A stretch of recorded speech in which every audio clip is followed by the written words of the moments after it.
are going to be here or here.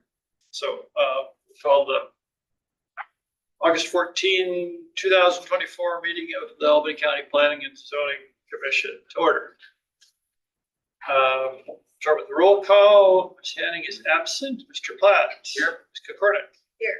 Mr. David. Yes. I'm here, so we've got 4 out of 5. That's pretty good. First item up is the approval of the agenda. Let me just introduce it with a quick thought. There was a question on how things got onto the agenda, so I would just remind my colleagues that our bylaws say the agenda is developed cooperatively between the chair of the commission and the planning director. So typically what happens is that David and I will have some communication over We can't hear you.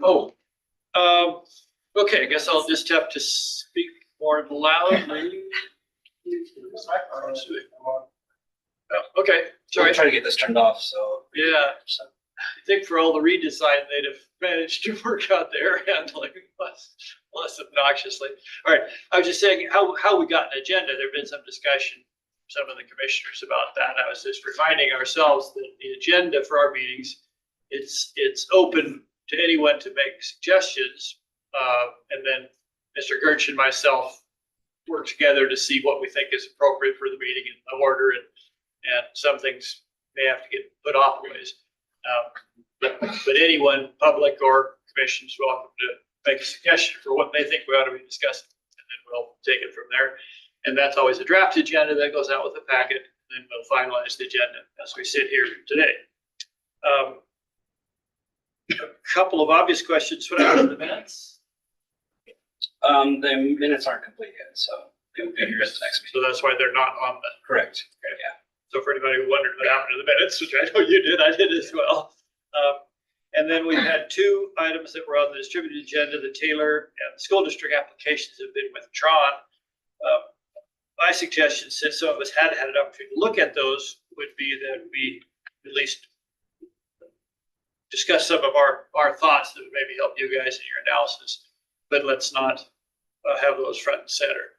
Well, is that appropriate?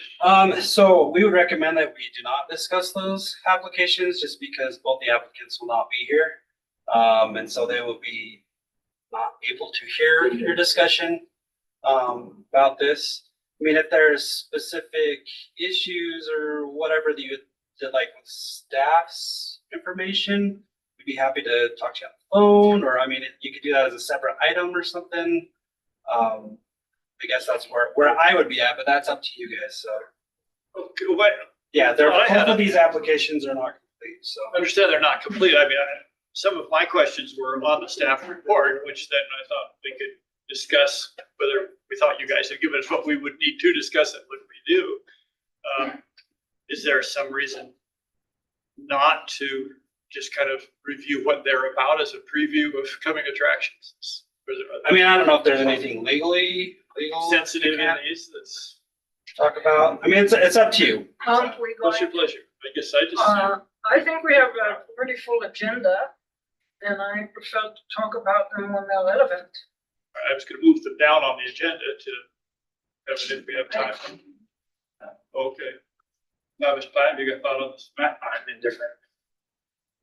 All right, well, let's, if no one else, I had some thoughts, but I can certainly discuss with these guys separately. All right, let's put them at the end as a, if we get that far. How does that sound?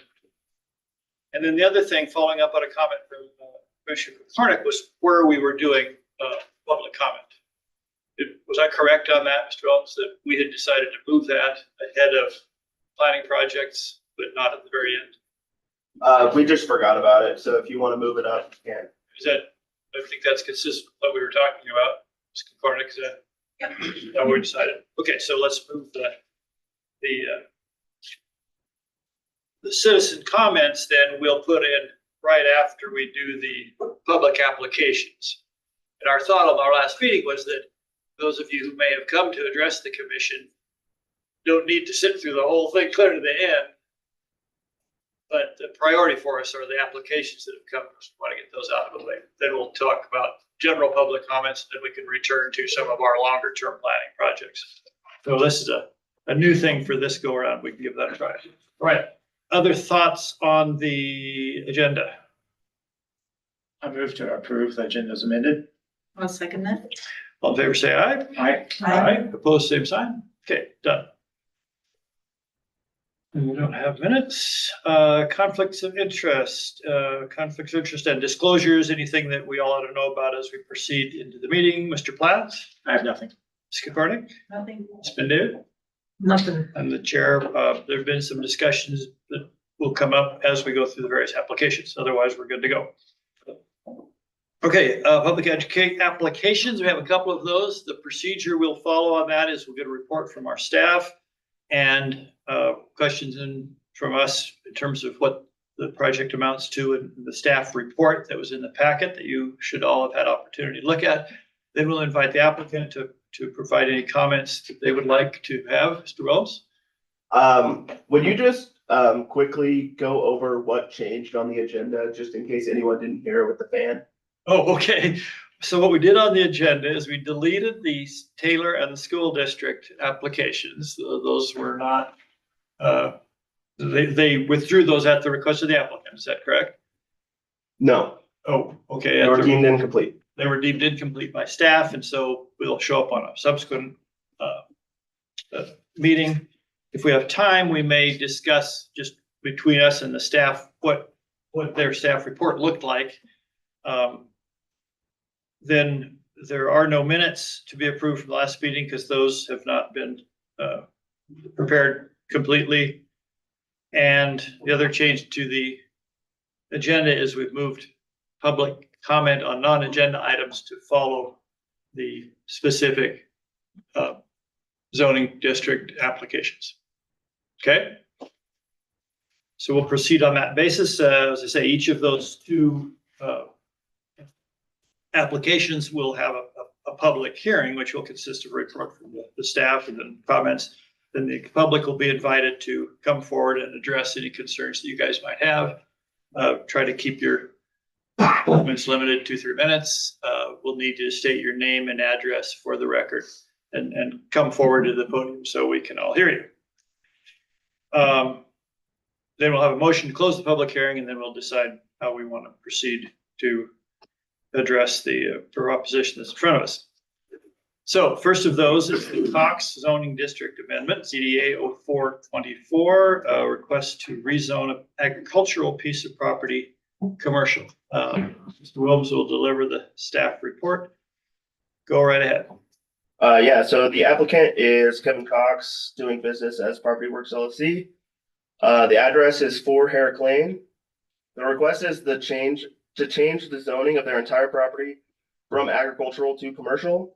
There were some reviews. Most had no concerns with the application. Laramie Rivers Conservation District commented on erosion. YDOT commented on access, right-of-way work, and drainage. Their full comments can be seen in the review section. The planning department believes that the proposed zoning district amendment generally follows the suggestions of the Albany County Comprehensive Plan. This location makes sense for commercial zoning because of the presence of 2 highways intersecting. Each commercial use in the land use table should be looked at when considering this parcel should be commercially zoned. None of the land uses presented in the applicant's narrative are final with this application. Staff recommends approval of the Cox zoning district amendment, ZDA 0424, adopting and incorporating the staff analysis, findings of fact, and conclusions of law as each are stated in the staff report. Okay, questions for Mr. Williams? Anybody? I'll lead off. I had a few thoughts. What were the concerns that Mr. Schneider expressed, and what were the answers to his questions? Yeah, so his concern is over, I guess, the proposal, what the applicant outlined as his proposal and the potential drainage issues that it could cause. I mean, with this application, we can't really consider that. Because we are only considering a change to, commercial. There's no like development proposed. And that is something that, I mean, we can look at changing in the zoning resolution when it comes to commercial applications. But right now, we don't have anything in place to, I guess, take care of that issue. There's nothing in the zoning resolution. Yeah, and that's consistent with our past discussions. We don't, the applicant shared with us what they have in mind for it, but what we are asked to do is to rezone it. Correct. And it may or may not go the way that it has been described. Right. Those of us who are familiar with that corner, what's the present use there? What is that facility? I'm not sure that that's a question for the applicant. Okay, let's save that for the applicant then. It's some kind of a mill or something. The other thought with respect to compatibility that I had was this issue that we continually come across it when something's going to get rezoned commercial. Our commercial zoning is so broad, and I know you specifically are working on subdividing that a bit, that there's been some concern that even though we might rezone something commercial for something quite innocuous like a flower shop, what we have actually through the zoning change allowed is a broad range of things that are quite extensive. So my question is, as I looked through the table of land use, could the contemplated use of the property, as the applicant has shared with us, fit within a conditional use application within an agricultural zone? And I'm looking at things like cultural facilities, recreational facilities that are conditional uses within an ag zone. So can you tell me about that? Not really, because I guess I didn't really look at that. Because it's hard to say you don't look at what the applicant has proposed, but they're proposing commercial, so I can't say I really look too far into what they are proposing. If that makes sense. Well, yeah, I think it's relevant to our Well, discussion. let me pull up the Yeah, pull it up and look at it. I mean, our disposition of the application, I think, is relevant to how else it might be accommodated when we do look at a specific use. Again, we can't approve something that hasn't been asked for, but we can deny something and suggest a different approach if one is viable. And specifically, my interest is in this thing we've talked about all along of commercial so broad, and can that be narrowed? Until we see the results of your work give us some subdivisions of commercial. And as I say, the things that just caught my eye were, and again, they happen to have shared with us some of their ideas, is there is a room for these kinds of things, perhaps within the existing ag zone. And what are you thinking that they fit into? Well, again, I just was glancing down the list, but I saw things like cultural facilities, recreational facilities. And as I read the application, they're not contemplating a truck stop. They're contemplating some kind of a facility for people to come and do projects and so forth. We can talk to the applicant about that. Right, that might be a better, Okay. instead of, making a decision on the fly like this. All right, well, what's your first reaction to the thought that something like this might be permittable as a conditional use in drag? I mean, potentially, right, but that's also not what's being asked for. I'm not sure that, and that ask is up to the applicant, whether they want to ask for it or not. And there was no discussion with the applicant in you guys' discussion with them about alternative approaches? No. Okay. Well, those were my thoughts as far as the staff report goes. Does that key anything from the rest of you? My only concern was on a previous zoning that we agreed on is what are the potential impacts on the airport? And you know, what. Again, we're doing creeping development along our highways. Is that part of the plan? But we can't say much about this because we are approving anything. They can, Well, we are being asked to approve commercial and, Yep. and we need not approve that. So I mean, this whole discussion is highly relevant, so let's not.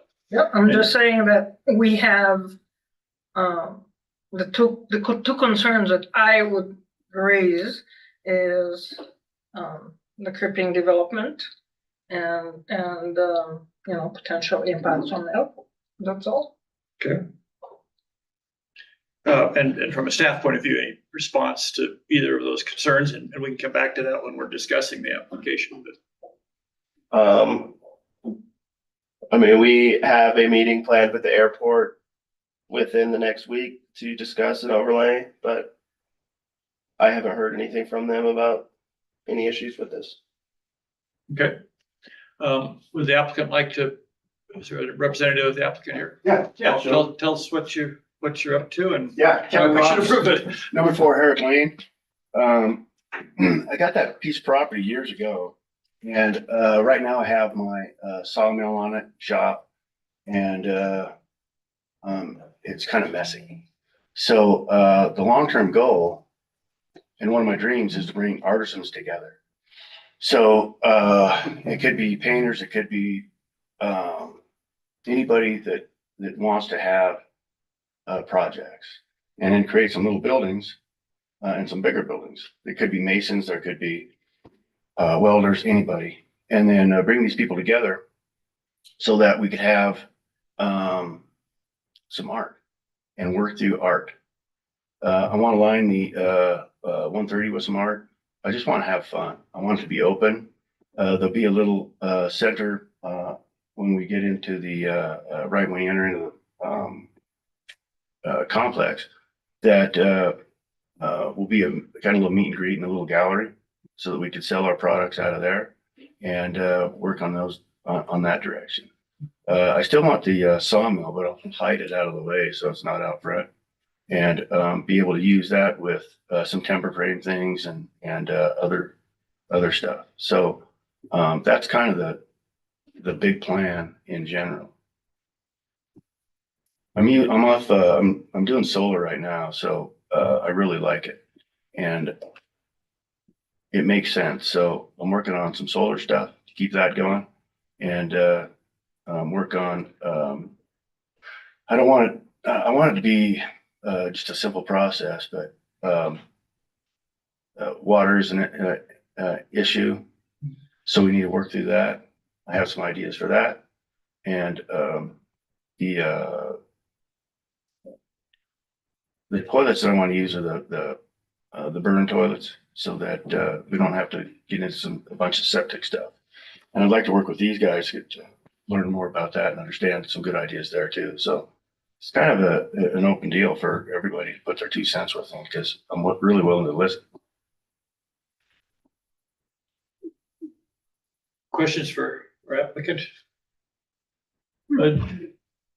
Just to flesh that out a little bit. So on this idea of what's commercial. So I guess I'm picturing more kind of workshops and meeting space. And then you said you were looking to maybe a commercial outlet, something small. Yeah, What are the commercial aspects of it? yeah, just depending on who shows up. If like me as a woodworker, I have my construction company out of there and stuff too. So I guess I was leaning towards me thinking about that. We could have some welders out of there. We could have a little bit of anybody. So depending on, I don't know the definition of commercial, but yeah. So I was thinking about the big picture, and just try to fit into the county as well. So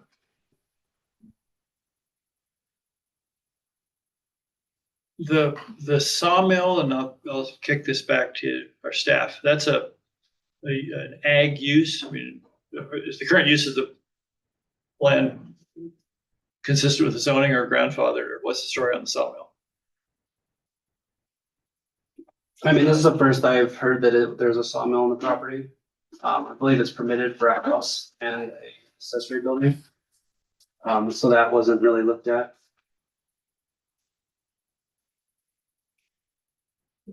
I'm looking through the land use table. I'm like, I'll tell you if it's, I guess I'd like to know if we're coming at this from a position of compliance, as I understand.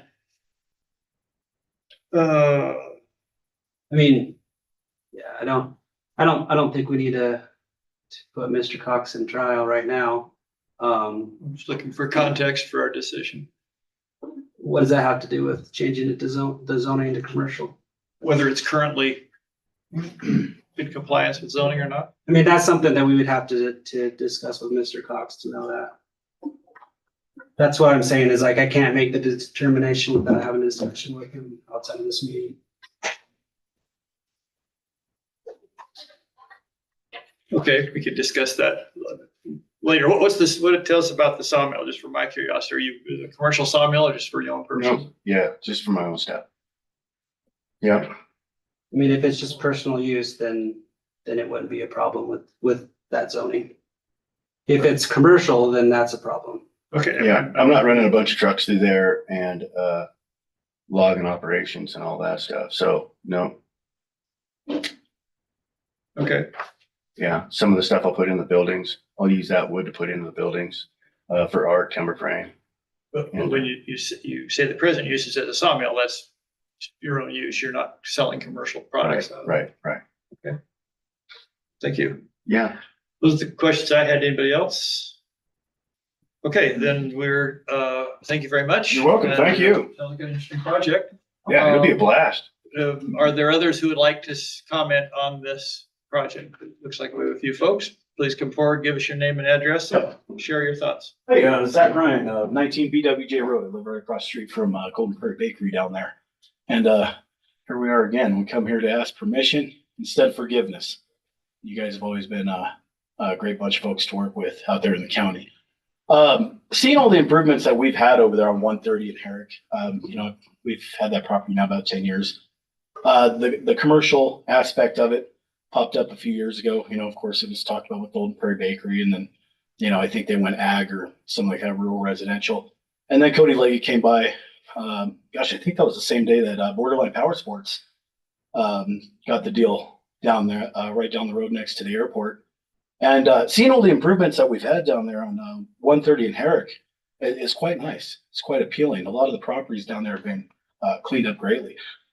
Knowing Kevin and knowing what he's up to over there with the artisan projects and buildings, are you guys are familiar with Osborne's project that he did over there off of Skyline Soldier Springs? Kind of a similar aspect, I think. He's got all sorts of different facilities in there, from equine to people having a place or a shop, not like Brazil's old place on 9th Street, but a little bit cleaner, a little bit nicer and all that, where folks can come in and be out of the elements. God knows you can't just do anything out here with the wind on any given Thursday. So having like an artisan project type place like that next door, the amount of traffic coming through there, and I don't see it being a big problem. We definitely support Kevin's idea of what to do over there, and bringing it to a commercial aspect, of course. That way he's not asking you guys for forgiveness in the future for running a commercial outfit there. So we approve. I can't really speak for the kitchens next door, but I can speak for Peter Brewster. You guys just subdivided that parcel off to him. He's in Virginia right now, but he likes the idea as well. He frequents out here quite a bit, and he's seen all the improvements that have been made to our area, and we all approve. I Great. think it's a good idea. No, thank you very much. Thank you. Good to have the neighbors' support. Others? Going once, going twice. I'd like to ask if you guys saw the comment that came in yesterday from Liggett. I did not. I didn't either. No. Okay, let me pull it up. It was supposed to go to planning commission, so maybe we need to check that out on our stuff.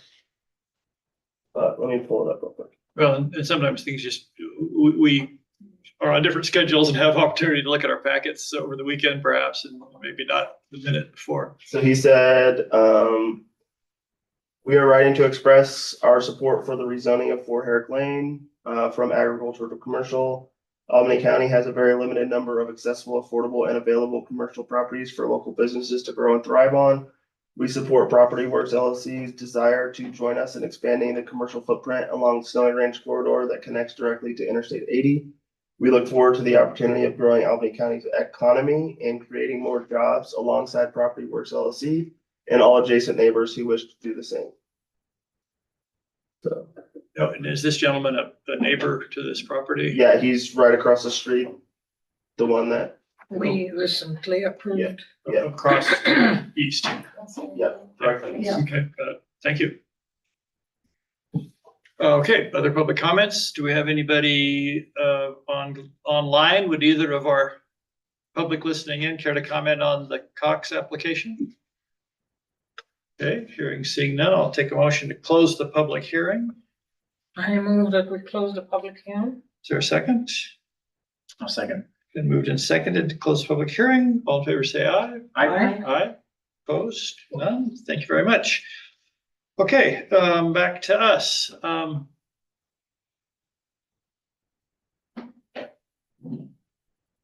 My concern was just this one we've had all along of what's commercial. And in some of these previous ones, we've talked about how far down 130 do we consider this commercial use is appropriate.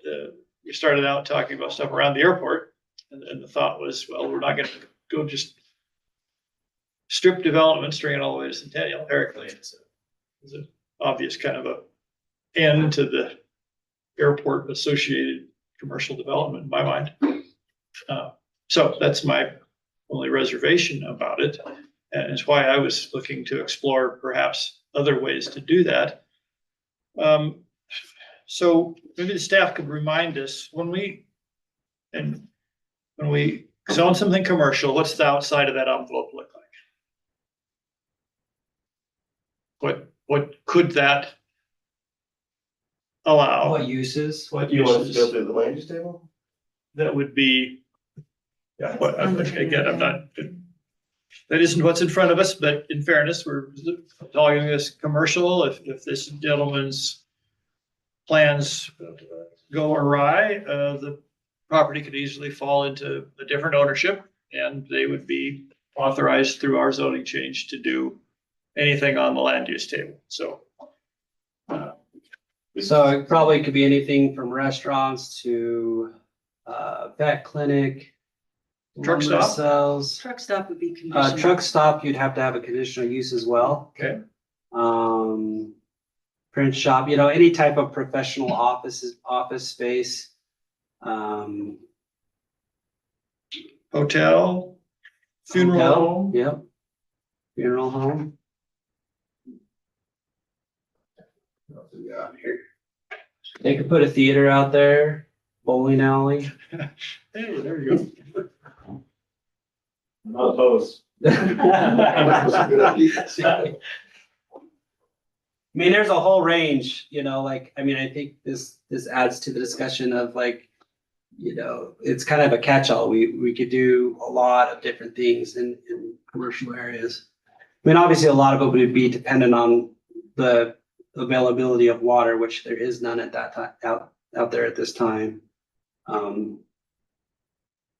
Yeah. A lot of the things that I would be concerned about are industrial uses, not commercial uses. No, I'm looking at the table here. Sure. Do you want to just bring that table up? Then the folks on the Zoom can see what we're seeing, and we can all be seeing the same thing.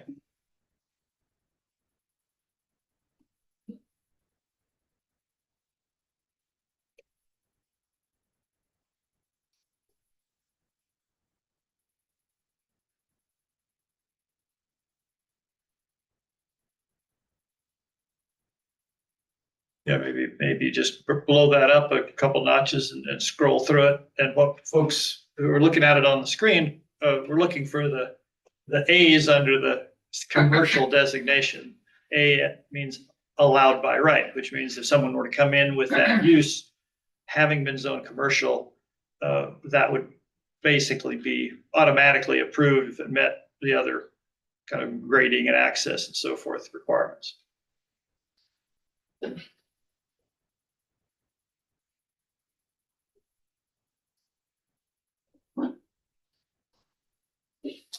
Well, I'll point out, you can approach this from the opposite standpoint as well.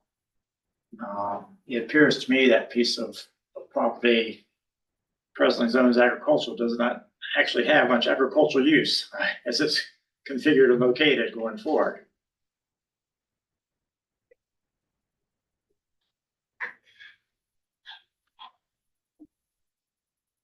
So probably an automobile wrecker service would be the use that would be least compatible with that location in my mind.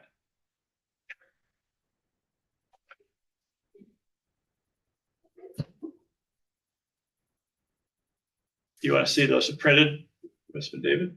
Sure. It's a little hard to read otherwise. Yep.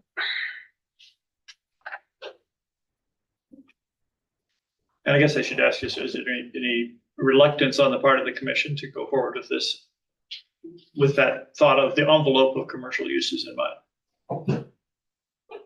Fireworks stand.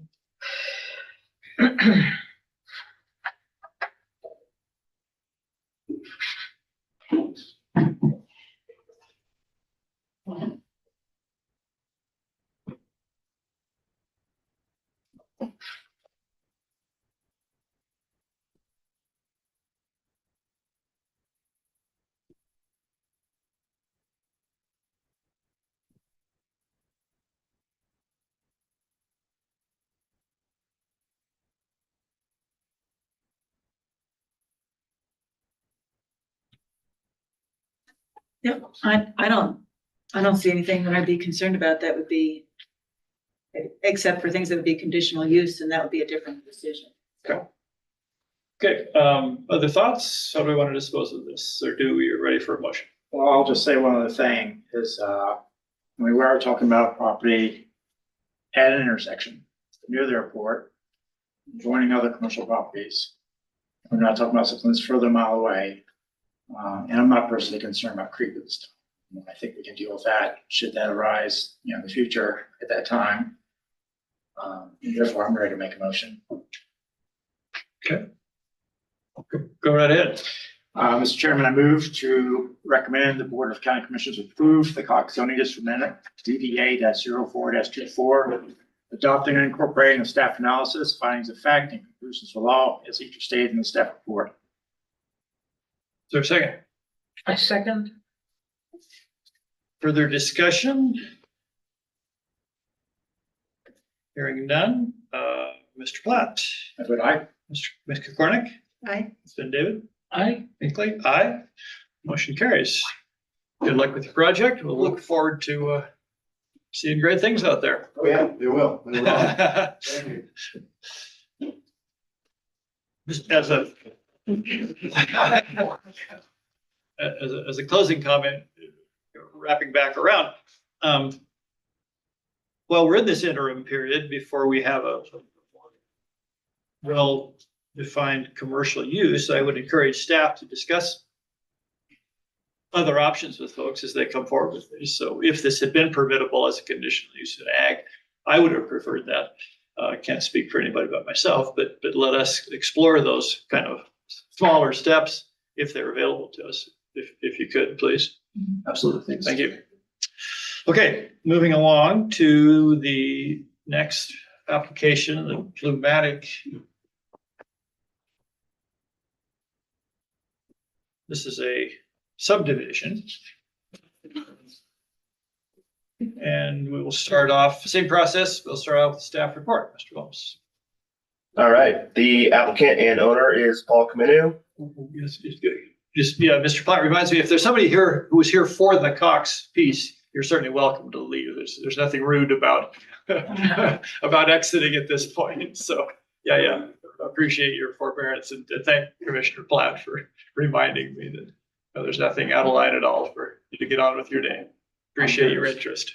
Okay, thank you. I'm sorry for the interruption, Mr. Wells. Very good. So the applicant and owner is Paul Camino. This is located at 103 Circle Drive. The request is for approval of a 3-lot subdivision preliminary plat on their 26.19 acre property. Water will be provided by individual wells. Septic systems are being proposed for each lot. No new roads are being proposed. There were some reviews. Most comments have been addressed or will be addressed at the final plat stage of the project. The applicant has provided a complete preliminary plat application, including all required documentation and reports. A final plat application will be required if the preliminary plat application is approved, which will also require approval from the Board of County Commissioners. Staff recommends approval of the Bluenatic Place subdivision preliminary plat application SD 0224, adopting and incorporating staff analysis, findings of fact, conclusions of law, as each are stated in this staff report. Okay, questions for our staff? Comments? I'll just make a comment, sorry. Now go ahead. I'll just make a comment that is relevant to our previous meeting, that we are in some ways ignoring our agreement, or to-be agreement, with the city and the Laramie Growth Area Plan that we enthusiastically embraced. So I just would like us to keep in mind that we need to make progress on that as we consider individual applications. We can't neglect the wishes of the city, given that we've agreed to the plan they proposed. It's the obvious comment. Why don't you guys discuss this? What's been your discussion with the city? We have a draft letter at the end. Is that something that you're recommending that we recommend to the county commission? Yep. Or is that something that you've shared with your comrades in the city? What's been the discussion between you guys and the city staff on this one? Yeah, Mr. Chair. So I've only had a brief discussion actually today with Philip Gabatuller. And he basically said that they understand that our rules and regulations are not contingent upon any plans because of the statutory requirements. They understand that. They are, what they provide is recommendation only from their staff. So that's kind of the reason they do not show up to the meeting to advocate for anything. They're providing a recommendation, and we're working diligently together to get the MOU done, as well as working on the zoning, so that we have something in place that we can rely on to evaluate these applications in a more in a manner that's more consistent with the growth plan. So. Well, how far away are you from getting it done? In discussing this with the city about the MOU, that should be within the next few weeks. They'll have another draft. I mean, we went through quite a few iterations of this draft. So that's where that's at. The zoning portion is more of a kind of a, we have what the consultants provided us, which is where we're starting from, but there's quite a bit of work to do when it comes to the zoning. But we are working on that now. So, I mean, we've been working diligently through the Casper Aquifer Protection stuff, which was the priority of this group, and I think the Board of County Commissioners, and now we're working on this next project. So, hopeful that we'll have something to you by the end of the year. That's my goal, at least. So when it comes to zoning, and then the IGA should hopefully be wrapped up well before then. So we hope. So again, just to clarify, have you all had face-to-face discussions? Or has this been over the telephone or email or what? All. Everything, okay. Yes. All right. Yeah. Is there anything? Just A second. Let's keep this discussion. We'll get to the public here in a moment. Obviously, we're concerned about that. I don't know that I agree with the city's position that they shouldn't show up if they have this isn't an us against them kind of a thing, but this is an opportunity for all brains to be on deck, and let's get as many people opining as possible. So to the extent that this is a way to communicate with our you guys counterparts in the city, they should not be reluctant to share with us their thoughts. And they have through that letter. Okay, and if they feel like it's inappropriate to follow that up with a physical presence at this meeting or at the Board of County Commissioners, I think that's unfortunate, but that's their call. Sure, that's their decision. And I'll say, it's absolutely their call, but I think it's the wrong decision on their part. I think they ought to be here. And I've said it before and I'll say it again. All right, well, let's, I got kind of a fundamental question for staff. And that's, so we have the Laramie Area Growth Plan, and it designates this as urban single-family residential. But if the landowner doesn't want it to be that dense, what business do we have saying they have That's why to we're be here. denser? I mean, we can't. Enforce. I mean, I can understand that you can't, you wouldn't permit people to go denser than the plan said, but if they want to go less dense, that seems harder to restrict. That's why we're here. Mr. Chair. yeah, I go follow up question on that one. Go ahead. Yeah, I would just add that we just need to be careful too. If we decide, or if this group decides to recommend to not approve something, we can't do it based on the plan. That is not allowed by statute. That is illegal by statute. Yeah. So, well, I say that the statutes are weird because in one place it says, we've got this kind of joint review type thing, and we should look at the consistency of plans. But then there's another statute that says you cannot use land use plans to make decisions. So I don't know, I guess maybe listen to whatever Matt says on that, but yeah, I think we should just be careful that we don't get ourselves into trouble using something that may not be appropriate. So, Well, then let's parse that slightly. It is absolutely appropriate for us to make decisions on these projects to the extent they are a zoning district amendment. yes, no, let's parse that out. That's different than what we're doing right now. This is a different permit. Right, So, so let's just understand Yes. that as No, we talk about good what we point. are and aren't Good allowed point. to do. And in fact, our zoning decisions can and should be based on the plans. And that's all the plans that we have before us. So that was the previous application. So correct. yeah, I'm completely with you on that. And that is, I saw in some of your responses to this, your suggested responses to the city, you pointed out, for example, that we have no authority to enforce building codes. Did I understand that correctly? So my question is really directed at Mr. Ayers. Outline for us, what is our decision space here? This has been zoned commercial, and a subdivision has been brought forward. What are the requirements that they meet that a failure to meet would justify a denial?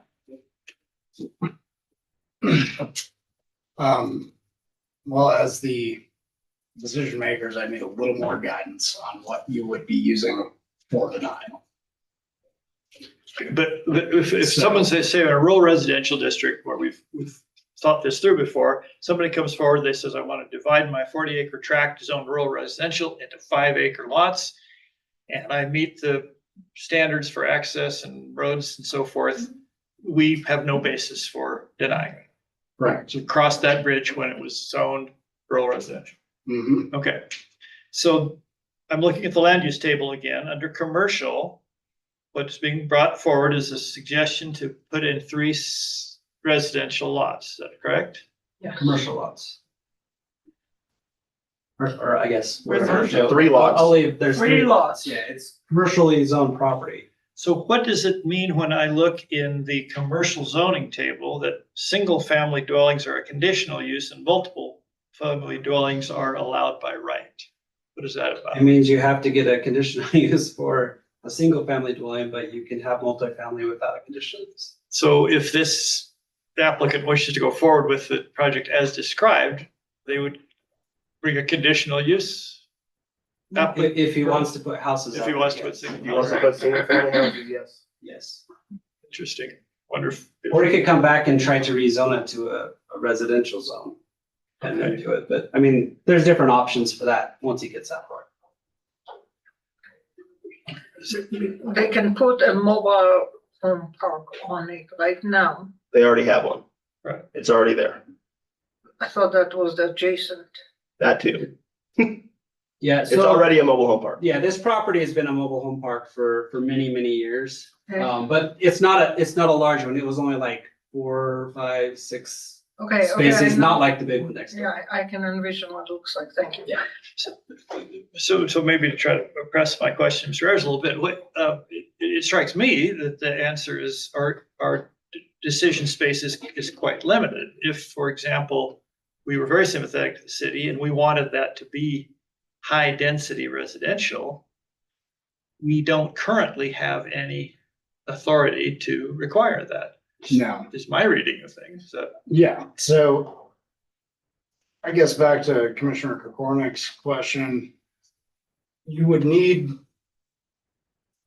through implementation of the growth area plan to have some sort of provision in zoning that, any further division or development of this property or of properties according to an overlay will have to meet the zoning district and essentially become the zoning district that matches the growth area.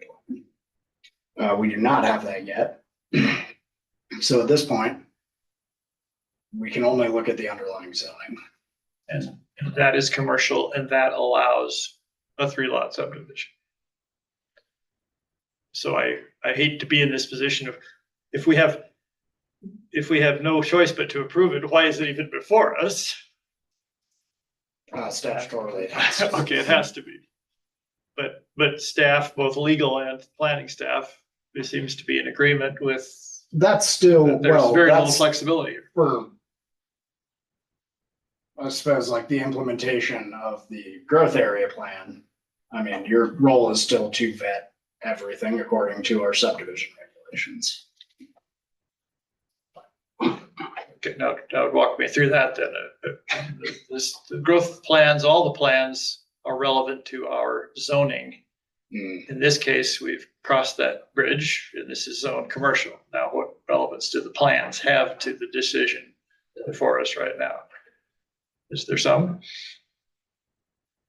Yeah, I know you're resistant to say no, none, not at all, because there might be some little sliver of light there, but it doesn't look obvious. No, it's hard with the language of 98301. Where nothing in this article shall allow any local government to use a local land use plan as authority to deny or restrict a permissible land use or physical development, which is not restricted or proposed under existing zoning regulations.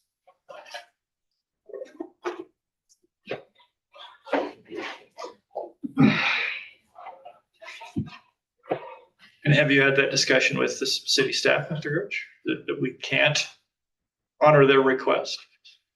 It's in the draft letter. I mean, they understand our regulatory framework that we're under. So yeah, when I talked with Philip at the city today or yesterday, whenever it was, I talked to him. I mean, he vocalized that he understands that we have to do what our regulations say and that that's the box that we're in. So they understand that, but that doesn't mean that they don't want to express their comments. Statutorily, they're given that opportunity to comment on these projects. So, I mean, that's what they're doing.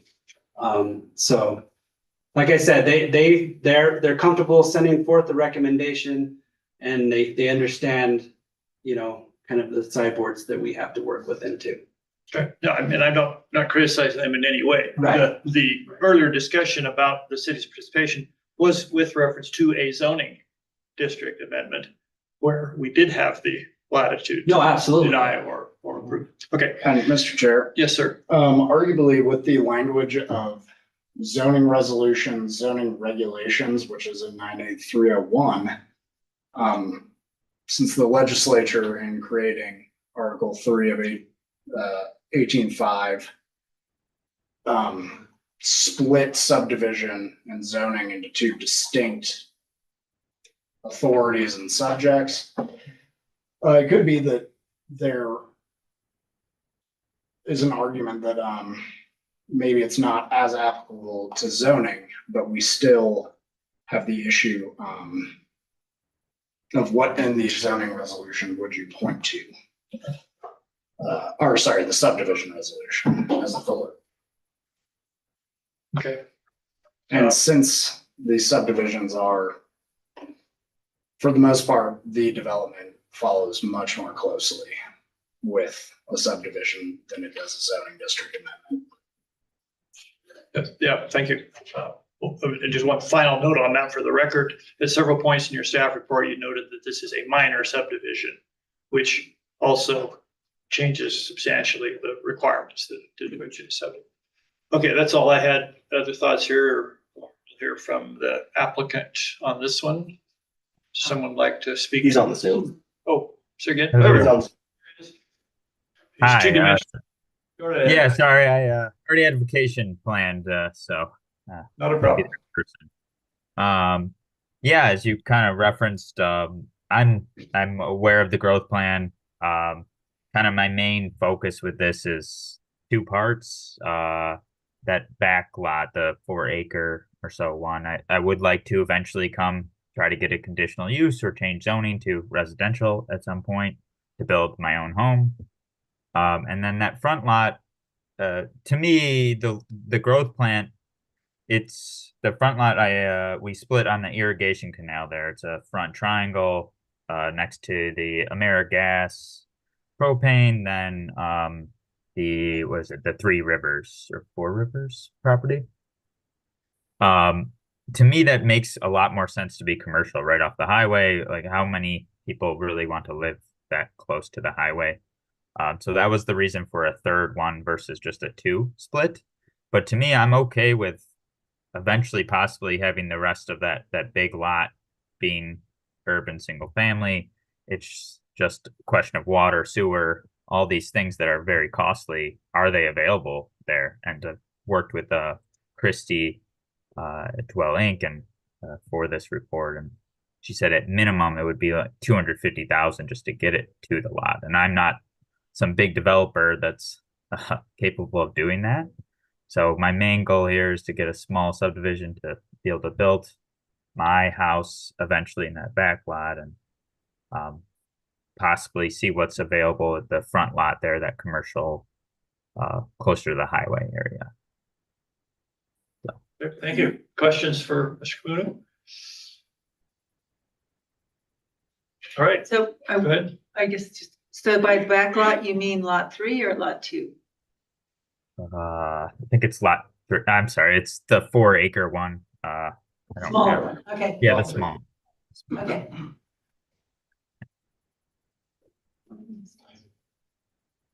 So you do share a very short boundary with the city, it looks like. Have there been any thoughts about annexation? For me, it's a question of the benefit. Is there the possibility of water, sewer? I'm not against it, but if I'm going to be annexed in, what is the reason I should annex in, essentially? Yeah, presumably that would contemplate city water and sewer if one were Yeah, to do that. if it's available, yeah. Okay. Other questions? All right, well, thank you for bringing this forward and standing for questioning. Let's open this up to comments from the public. Is there anyone here who wishes to speak to the plumatic preliminary plat? What's plumatic mean? I have a question. It's just something I thought sounded cool. So it's the kind of thing, to be honest. Okay. I think we all had that question as we read it. All right, thank you. There was a comment from the audience. Yep, you just come forward, please. Is there something that we can look at? You want to stay? Yeah, come here, tell us Not really. who you are. It's required. Yes. Okay. We just have a bordering property and I just wanted to know kind of what his plans are. I mean, I know it's probably not our, Okay, you are. my name's Connie, Harden and we, border the fence behind him. So I just want to know if there's something that we can look at that will tell us what he has planned. Well, did you see the packet of information that was provided for this meeting? We didn't get a packet. Okay, well, there is a packet that's publicly posted through Mr. Gertz's office that will show you how he wants to divide these lots out. Okay, It's on the screen. It's on the screen. It's on the, oh, there you are. I forgot the screen. okay, Here, that's yeah. all I want to know. So, Mr. Gertz, tell her exactly how to find the packet so I don't muff the directions. Okay, yeah, so any of our applications that we have, that come before planning and zoning, the Board of County Commissioners will be on our, if you go to the Albany County website, then go to the planning office, and under the planning office, it's the projects page. So under the projects page has any of the applications that, will be coming through this process. It doesn't include like buildings and stuff, like the smaller permit things, those aren't available, but like these ones that will come before planning and zoning, the Board of County Commissioners right there, so. This is all under Paul's application. Yeah. Yes. That's what I need to know. Thank you. Yeah, and it will include these gentlemen put together a fairly complete report for us that shows existing zoning and zoning of surrounding properties and any comments that have been received. So yeah, that I think would let you know enough to know whether you want to support or object or just see what's going on. Fair enough. Thank you. Other public comments? Hearing, seeing none, I'll take a motion to close the public hearing. I move to close the public hearing. Do you have a second? Moved and seconded, discussion, all in favor, say aye. Aye, opposed, same sign. Yeah, motion carries.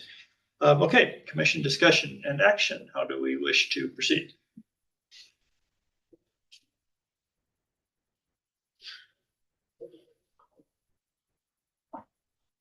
Are there other concerns we'd like to interrogate staff on? Ready for a motion? What are we thinking? I don't see a problem. Flat, you're looking contemplative. Yeah, well, I mean, we may be in a legal box. I mean, I would recommend to deny this, based on our plan. And I understand what the applicant has said about, commerciality right along the highway, but that leaves this large space, which is largely undeveloped, which is prime for single-family residential. That's basically the surrounding use and what's likely to get developed there in this little pocket of land between the city and UW's agricultural lands. And it seems unfortunate we don't have much choice here. Yeah, the point of the growth plan was exactly this, was to avoid having the city surrounded by large residential lots. But apparently we're not there. That'll require regulatory enactment. Precisely, which has not happened. This is why we need to move forward with that regulatory action.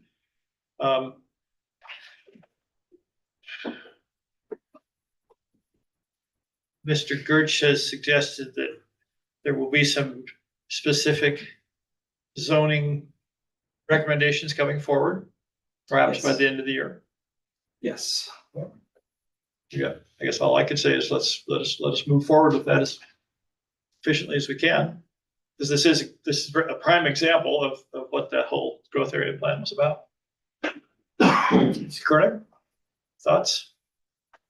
I just think if the landowner doesn't want to do that, even though there's a plan, if they want to do less than what the plan allows, I just can't see any reason to object to that, even though it doesn't really fit.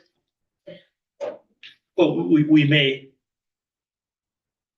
create zoning that does address that. And what it would look like is it might be a maximum lot size or a requirement for annexation, some of the things that have been kicked around.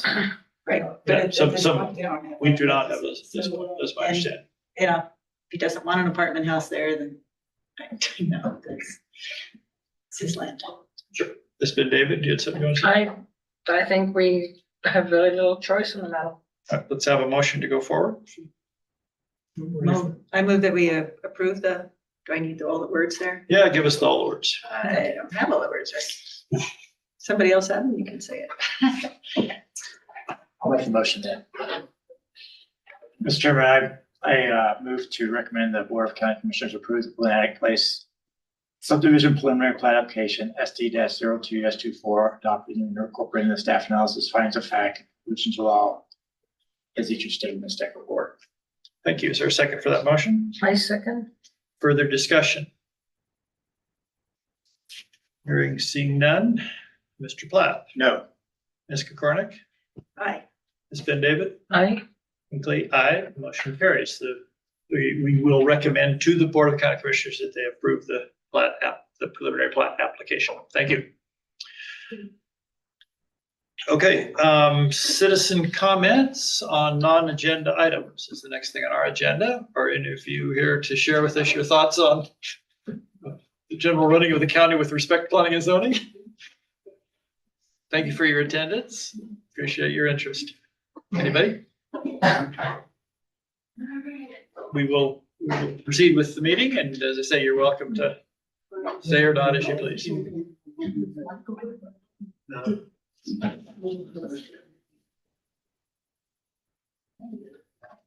Let us move on to the new zoning districts. This is a formal hearing, correct? Right. So, I guess we could handle it the same way. Would the staff want to give us a quick report where we are? Is there anything to report? Sure. So at the last regular meeting for planning and zoning, these amendments were put out for the mandatory public comment and scheduled public hearing for tonight.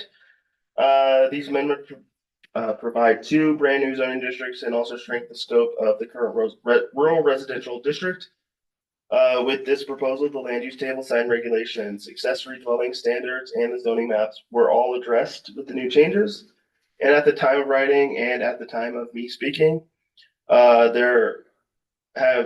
we've received two public comments. Those are from the Bath sisters? Okay, thank you. All right, let's take public comment if there are any. Before we move into our own discussion, I had a few thoughts I wanted to share. Ms. Bath, I see on the line you were one of our commenters, and we've gotten written comments. Do you want to supplement those here? Bonnie? Well, hang on. We got another Bonnie joining, so I don't know. Okay. Oh, okay. You're doubling up on us, Ms. Bath. Still connecting, so hang on.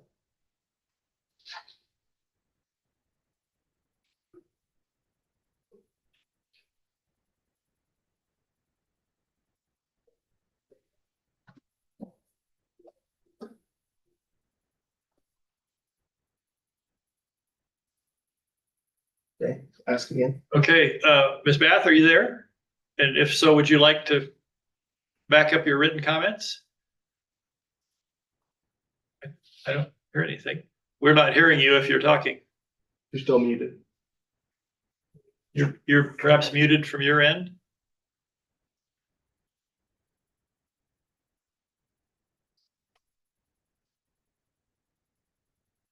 Okay. I don't know. I don't know what more we can do. Bonnie, we're not hearing anything from you if you're talking, if you can hear us.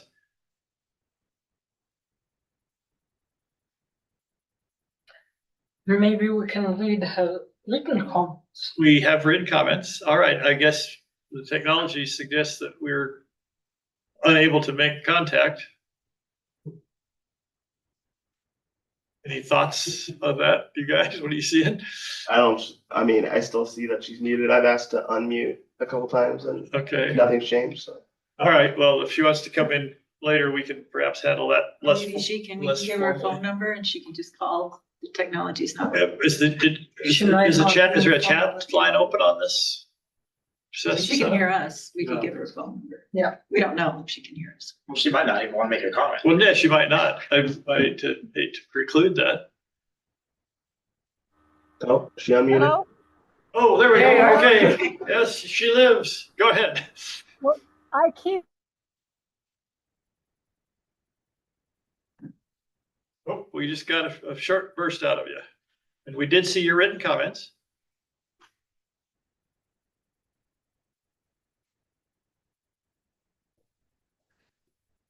Okay, whatever you did worked there momentarily.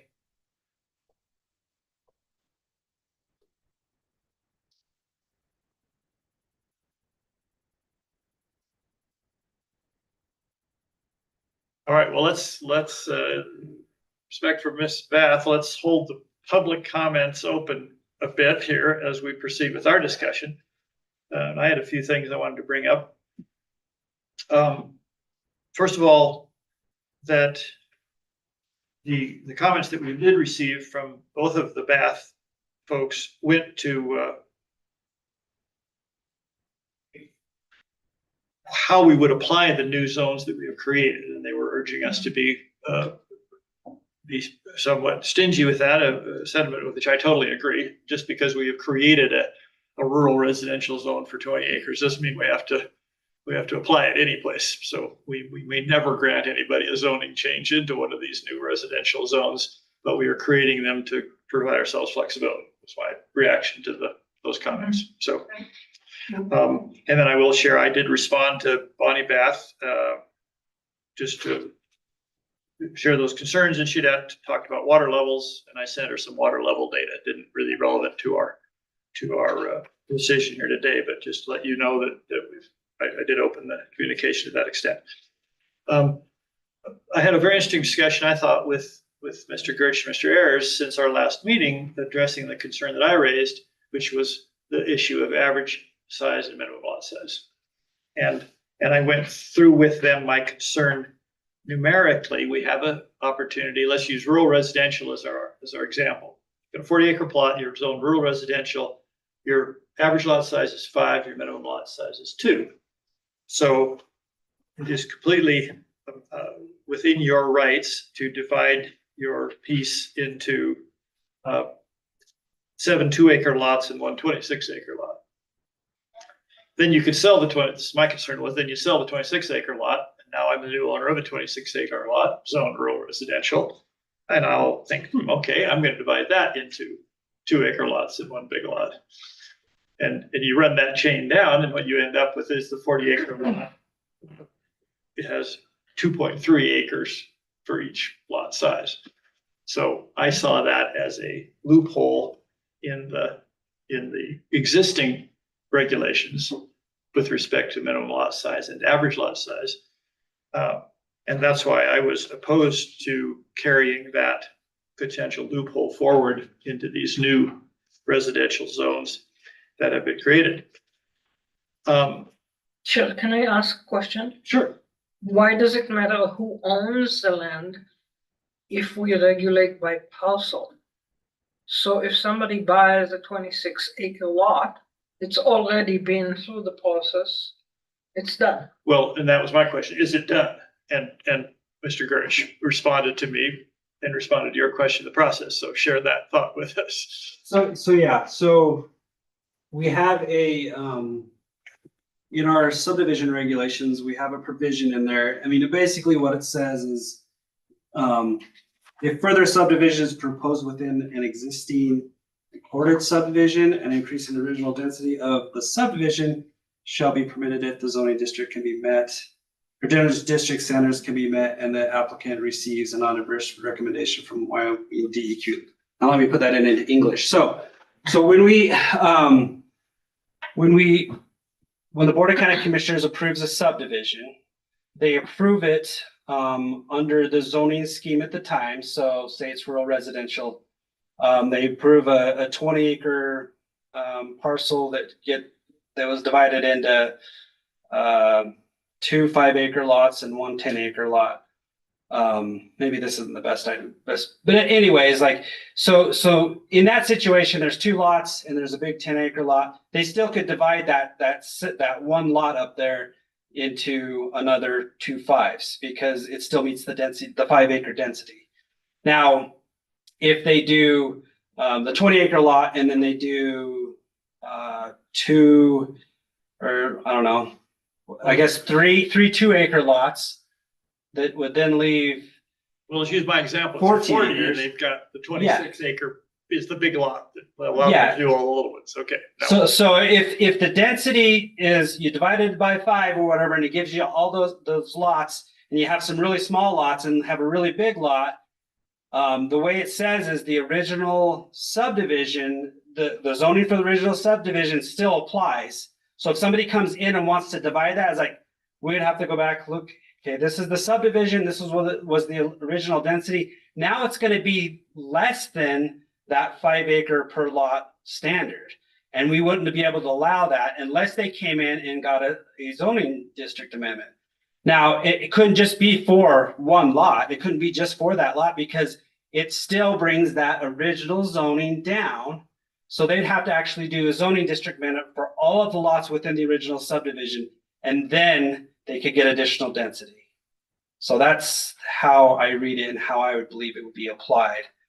Basically, what we're saying is we should be protected from, doing a bunch of little lots, and then somebody comes back and wants to divide double the density. So. okay, and that was the question, how do we lock up the big lot? Now, Mr. Ayers, you were included in that email string. Do you agree with what we just heard, that this language is tight in terms of one could not then do something else with this big lot that you've sold 2 owners down the road? Yeah, yeah, as long as it's, guess where it gets a little weird, and I've only seen this once, sometimes that one of those lots may be like not part of the plat, because it was already previously subdivided. That wouldn't be part of the subdivision. Yeah, but then it would be considered on its own merits. So yeah, Okay. no, I think that's absolutely sufficient, so long as it is indeed part of the plat. So that plat carries forward into subsequent things. That was the key that I had not understood that was pointed out. And I mean, really, I think the purpose of this is a primer to get into implementation of the growth area plan, and so that the county is not bounded on all sides by 7-acre lots. Well, and the whole concept of minimum lot size and average was clustered development. That's been around for quite a long time and is less impactful of the wildlife and so forth. Yeah, cluster development. Is that, maybe I'm not using the term right. A little different. Okay. So cluster development, in the planning context and in land use law context, is where you allow someone to go down to smaller lot sizes and density than they would otherwise under the applicable zoning regulation by dedicating certain areas such as like open space, maybe like conservation easement type things, parks, schools. So it's a little more of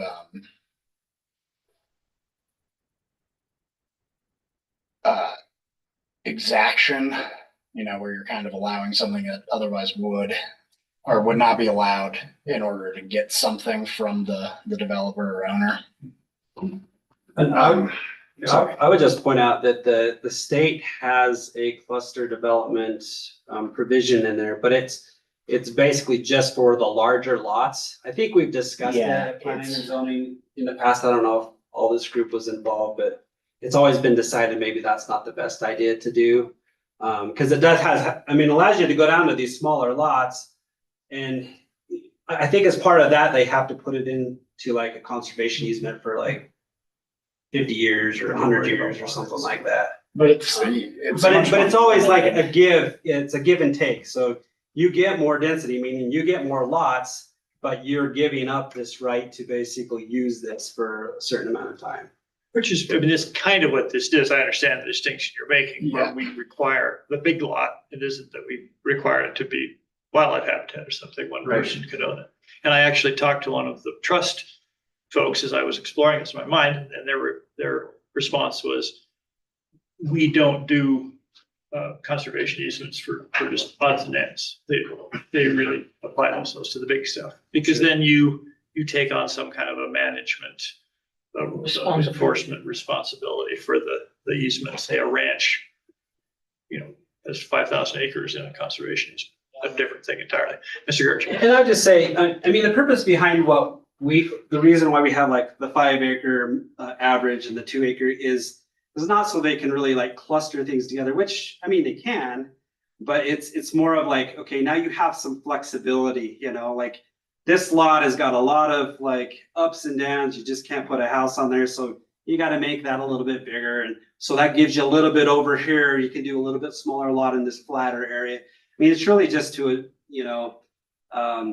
deal with the terrain around here sometimes. But it is, I mean, in a way, it can be kind of clustering because you can have a bunch of little smaller lots and then a bigger lot, But I think we see it as just like some more latitude for whoever's doing a subdivision to like really use the terrain and make it work for them. And A fair point. Thank you. All right. So that was my only concern.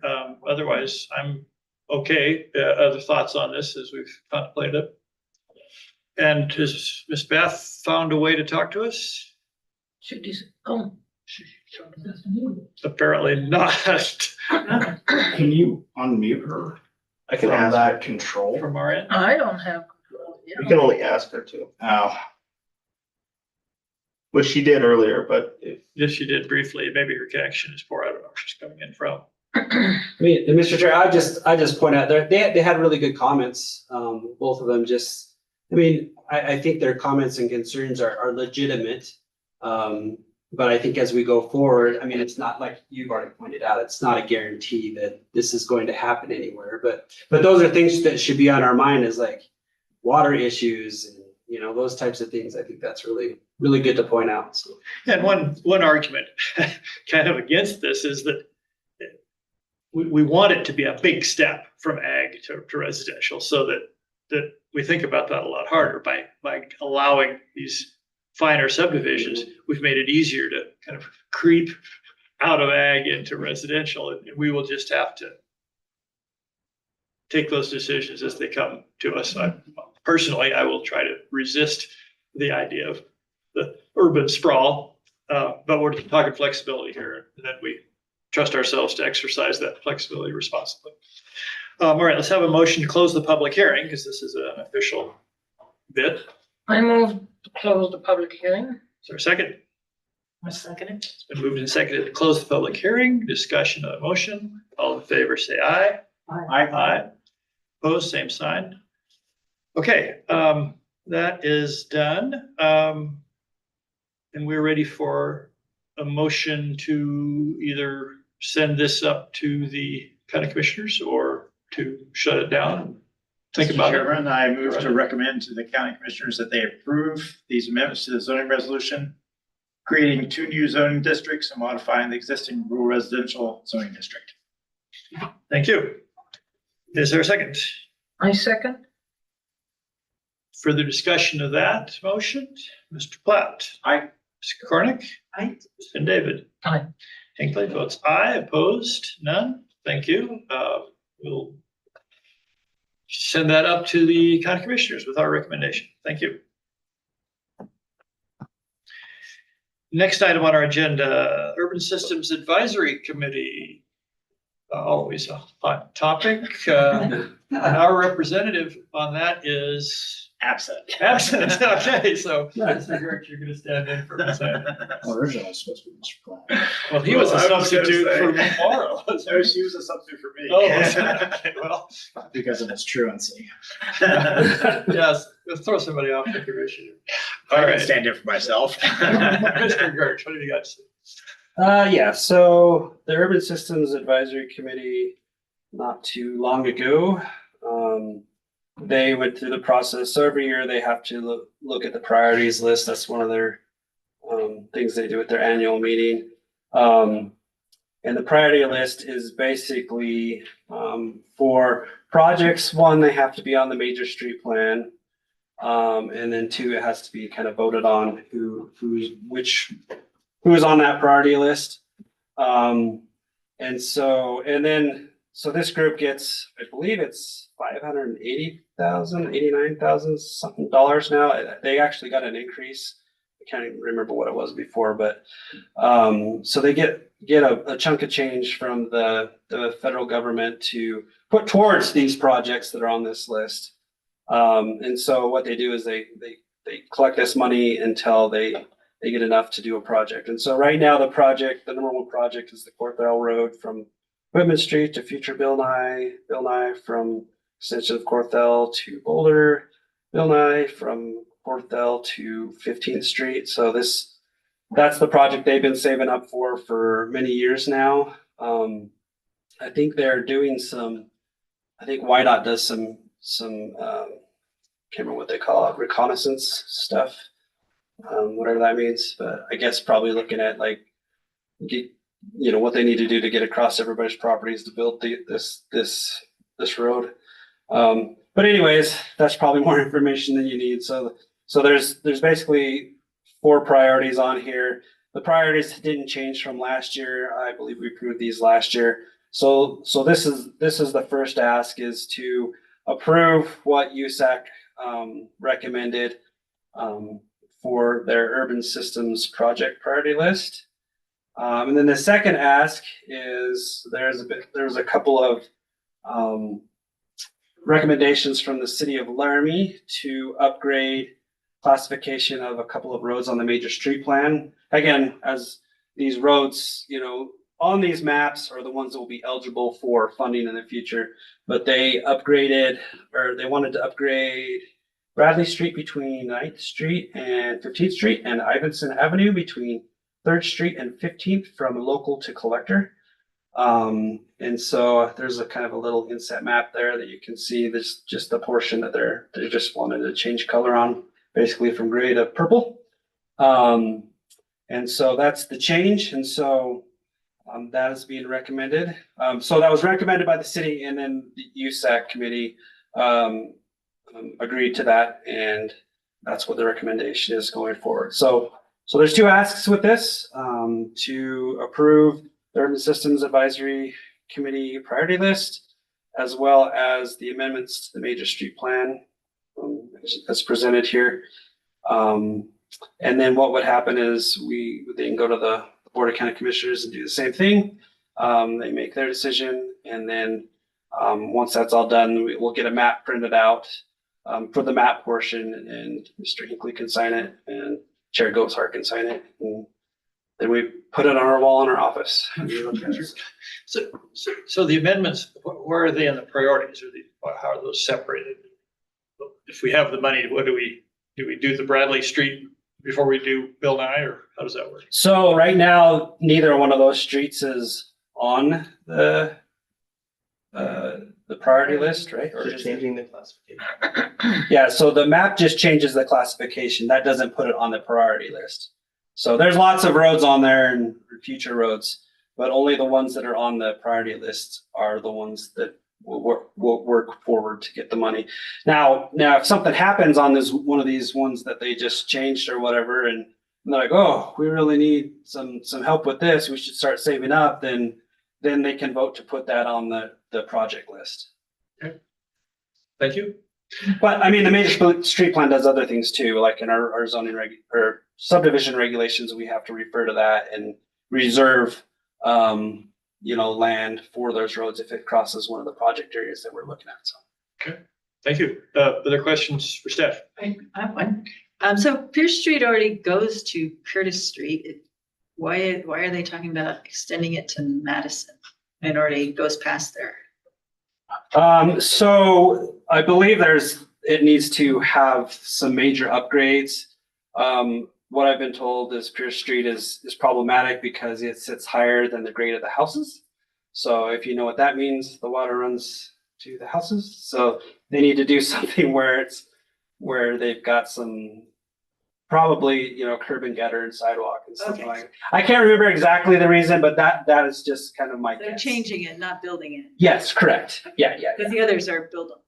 Yeah, so they could, because they can upgrade that road to a different standard than what it is now. Can I ask a stupid question? What does it mean to convert Ivanson to a collector? So before it wasn't a local street, local streets aren't eligible for funding. But from USAC. So it has to be like a collector or arterial to get that funding. So once they upgrade it to that, now it becomes eligible. So in the future, if they want to put it on that priority list, they could get funding for that. Yeah. Because it definitely needs the paving. Yeah, Sure. It's needed for 20 years. Sure, there's a lot of them. So yeah. Yeah. The Bill Nye extensions, if I understand correctly, and if anybody knows differently, will help them open a lot of parcels for more building, more rich subdivision or in city building. Yeah, I believe so. So it'll go through some vacant land. So they'll have access to that road, which just makes it, obviously better for development. Yeah, I mean, it's gonna make another connection basically from the high school. I think that's one of the big things is because of that high school. That's why they've been focusing on this is once the high school is built, there's like, oh, we need to really make another collection or another way for kids to get out of there just to like spread the traffic out, so. Yeah. And there's a long-term plan floating around to put in a I-80 interchange on 30th. Yeah. That's kind of the way down. It'd be take 30th all the way south to the interstate. That probably will be good for them. Well, and then you would abandon the East Grand interchange or something, however that would work. So the only pieces of this that involve the county directly are those chunks of Bill Nye that go off across the county. And, right?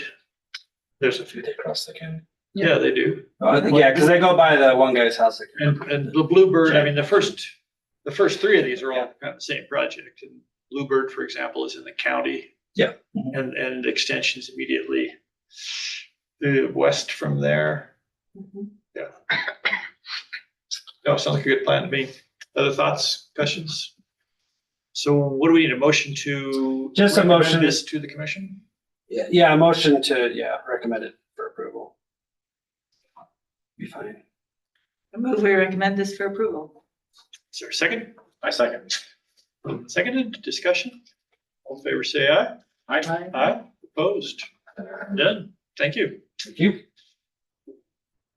I think it's, if you're looking for developable areas, all that stuff south on 30th is potentially there. And it's within the city, it's off the aquifer. It's a good idea. Okay, let's move on to discussing railroad noise. It's been David. Railroad noise. So I spent quite a bit of time investigating what is known about railroad noise. First, I started by just looking for what the impacts are, and apparently they're much more extensive than I even envisioned. In addition to creating hearing loss and sleep deprivation, they have been implicated in impairment of child development, which is serious, as well as, to my unbelief, cardiovascular disease. So I started looking at what is the distance from the tracks that would impact human health, and that's variable. I've seen values suggesting that an overlay should be a mile, which is huge, or even 2 miles. And so in reading, I realized that it is site specific, and you can't just say, oh, in Colorado, they're doing this, so we should adopt the regulation.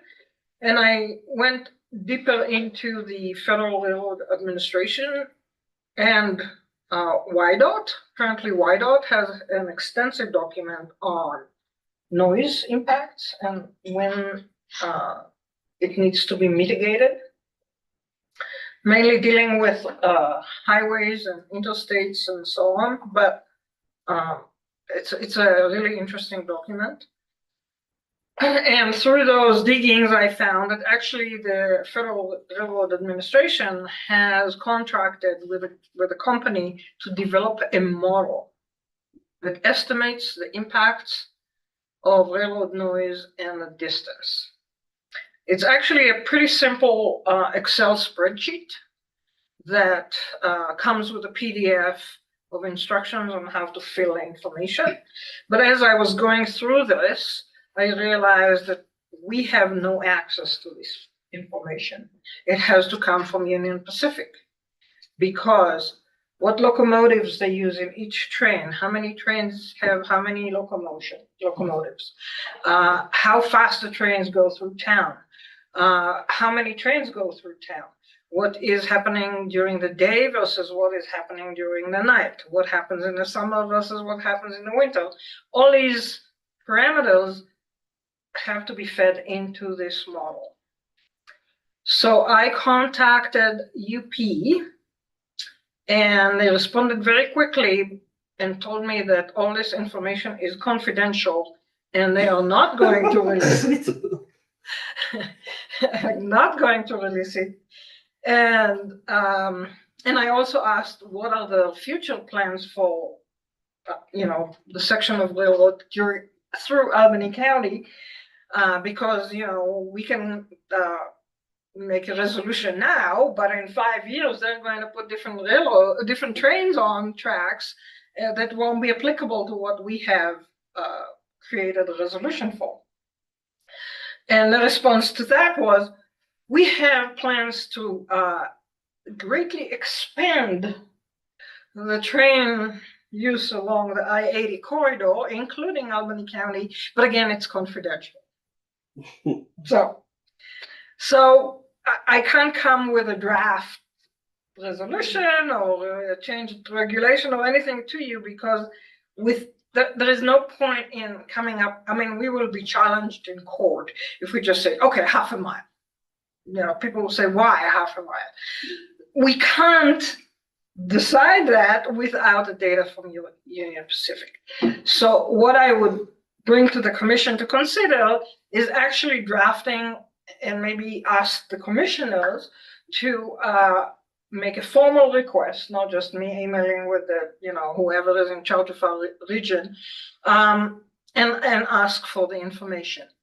And in reality, we don't even need the confidential data that they don't want to release. All we need is them applying the model, which they are required by law, if I understand correctly, and Mr. Ayers can look at what the Federal Administration requires, and give us the estimate, because it's really complicated. Apparently, hot, humid areas with forest, the distance dissipates faster than our conditions, where it's open, cold, and no attenuation. So it might be that, half a mile is good in North Carolina, but not here. So I think a formal request for information from the commissioners will go a long ways to helping us decide what we should do.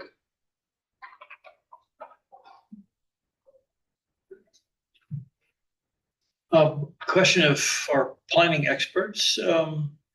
Are you aware of any precedents, any templates for some kind of a setback requirement? This kind of strikes me like a riparian zone or something, where you'd say no residential zoning within X feet. That's sort of where this might go. Any thoughts on what a possible end might look like? Right. So I actually was just searching today just to see if I could find anything I didn't find anything on the books anywhere. I mean, that does not mean it doesn't exist, because I just took like 10 minutes just to kind of surf the web or whatever. There was one suggestion was like 30 meters or something. So I don't know where it was from, because it probably wasn't the United States. I don't know. But yeah, like I'd probably have to dig into it more to see if anybody actually has a setback standard. I know that it'd probably be from like the right of way to a certain distance or whatever. But yeah, it's not something that I did look on the planning website too, to see if they have any, the National Planning or American Planning Association website, to see if they had anything, and there was nothing on there for railroad setbacks. So What about just a safety setback? I'm thinking like we regulate towers so they won't fall across a road. Is there something that you have to be so far from a railroad with respect to derailments and things? no, I mean, they usually have pretty big like right of ways. I think I guess I don't know if that catches all the trains or not, or cars, but you're not aware of anything. But like, yeah, I mean, I like to regulate this through zoning. I mean, this is a zoning thing. Like you can put setbacks. I mean, and I don't think you have to have like a scientific distance to do it. But I would also be careful just to make sure that we're reasonable if we did go this route, and it would be nice to have like a, compelling purpose for this, I mean, I guess the research and things that we can find would help with that, but. I think the US Department of Transportation has a big section on noise. And so I think maybe even asking them, they might have more information. I went to UP because the model inputs were very specific on what trains and what. Yeah. But it might be that that information is available elsewhere. Yeah, I don't know. One thing that'd be interesting to see is like, is there a difference between the train noise and like I-80 noise, I mean, you got those big trucks and. So apparently in that model, they talk about because many times people put highways along railroad tracks. And one of the inputs into the model is, do you have a highway next to your railroad? Okay. So it's definitely been addressed. I will send everybody, or send you, and you can distribute it, everything that I have. The model, the link to the model, and the PDF, what inputs are and how you put them in. Cool. Yeah. One of the things that Commissioner David and I discussed, that same question you did. Is it just noise is noise? It doesn't matter whether it's a pounding surf or a railroad. And the answer was, yes, it does matter. It matters. Yeah, apparently railroad noise, for some odd reason, again, I was shocked looking at all this information. There is something about railroad noise that is more detrimental even from highway noise. And even highway noise, we are in violation because I-80 goes close to a lot of, residential areas, and we don't have the noise mitigation that the DOT, the US DOT, wherever the interstate is under, has not put the noise mitigation. They should have. Was there considerations for like berms or, concrete walls like you see in major cities? Yeah, so there is, the YDOT has a huge document on what you need to do if noise levels are X, Y, and Z. And we are not in Wyoming. I haven't seen any. I mean, in Colorado, you drive down I-25, you see all these, when you have residential areas, there are the noise barriers, and we have none. And especially, in West Laramie, the other side of the tracks, as they say, really, a lot of people live right by the highway and right by the railroad tracks. Even Fort Collins, by that trailer park there has a wall. Oh yeah, they are required by law. I'll send everything I found. Took me a while to go from the, scientific literature to the actually regulatory literature. Because I'm a scientist, so I didn't look for, planning websites. I went to the science, but So yeah. we would be looking at mitigation measures, not telling people they have to knock down all those houses. No. Because that wouldn't fly. No. You can't, no, we can, for example, if I understand it correctly, we can require UP to put sound barrier along West Laramie. Or the city will have to. Or do that. downtown too, right? Downtown for sure. Yeah. But I have a better idea. I want to move the railroad tracks west of the airport. All these commercial places we're approving. And apparently there is precedent for that. A town in Nebraska took them 25 years, but they have moved UP out just this last year. Are they, I mean, this research, is it usually just for like residential stuff or is commercial or they say you don't have commercial there either? It's residential, it's housing. Okay, that makes sense. But in our case, because commercial falls under, trailer parks falls under commercial. That's why I think when we deal with commercial, we have to take trailer parks out of commercial. Yeah. Even though it's a commercial enterprise and people make money off of it, and now we have terrible cases with abuse by companies who buy these trailer parks from Colorado. We have to take, I think, trailer parks out or make them conditional use or something special that we can regulate that too. We agree. We think that's important. Yeah. Sure.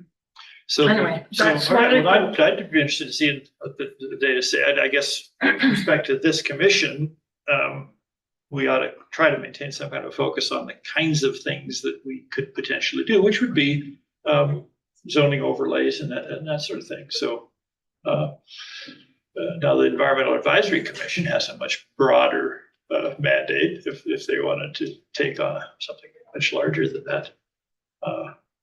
But Laramie's a noisy place, so there's just no way around it. Even you guys living on North Ninth are spared some of the just constant roar of the interstate that we have to put up with. Yeah, but even the traffic on Roger Canyon Road is really loud. I don't know why. Something about the acoustics. Yeah. Yeah. We live in one of the worst places for noise dissipation, meaning that if we lived in New Jersey, you wouldn't feel that. We wouldn't be exposed to this level of noise. I'm not ready to trade that. I didn't suggest it, but we can mitigate the impact on our. Right. Okay. Anyway, it was a very interesting expedition for me because, as I said, I started in the science part. What happens to kids that go to daycare under the railroad tracks and ended up in US Department of Transportation. Well, yeah, I'll share everything I have with David and he will. Yeah, and then maybe you guys, when you get a moment, take a break from redoing the commercial zoning, bring a planning overlay to this discussion. I think that's. Well, what about asking for the UP to run the model? Is that something the I think we commission- should ask for it just so they know we're serious. I think we need to start communicating with them more. I'm not, my point is we don't need to fight with them. We need to bring them into this discussion and our concerns. And the way to do it is let them know we are concerned. That's my approach. If these models are run routinely through their relationship with federal transportation authorities, I guess I'd like to see us explore that. Mhm. If it's already there, rather than us saying, hey, we want you to dance to our tune. I prefer their engineers to run the model, not me. Yeah. So you suggest that those models are being run or have been run. Is there a way to? They should have the the woman that I corresponded with should have said, here is the model results for Albany County. But you're with the woman you spoke with in UP. Yes. Have you had any discussions with? No. With federal transportation? Might be another angle to look at a little bit.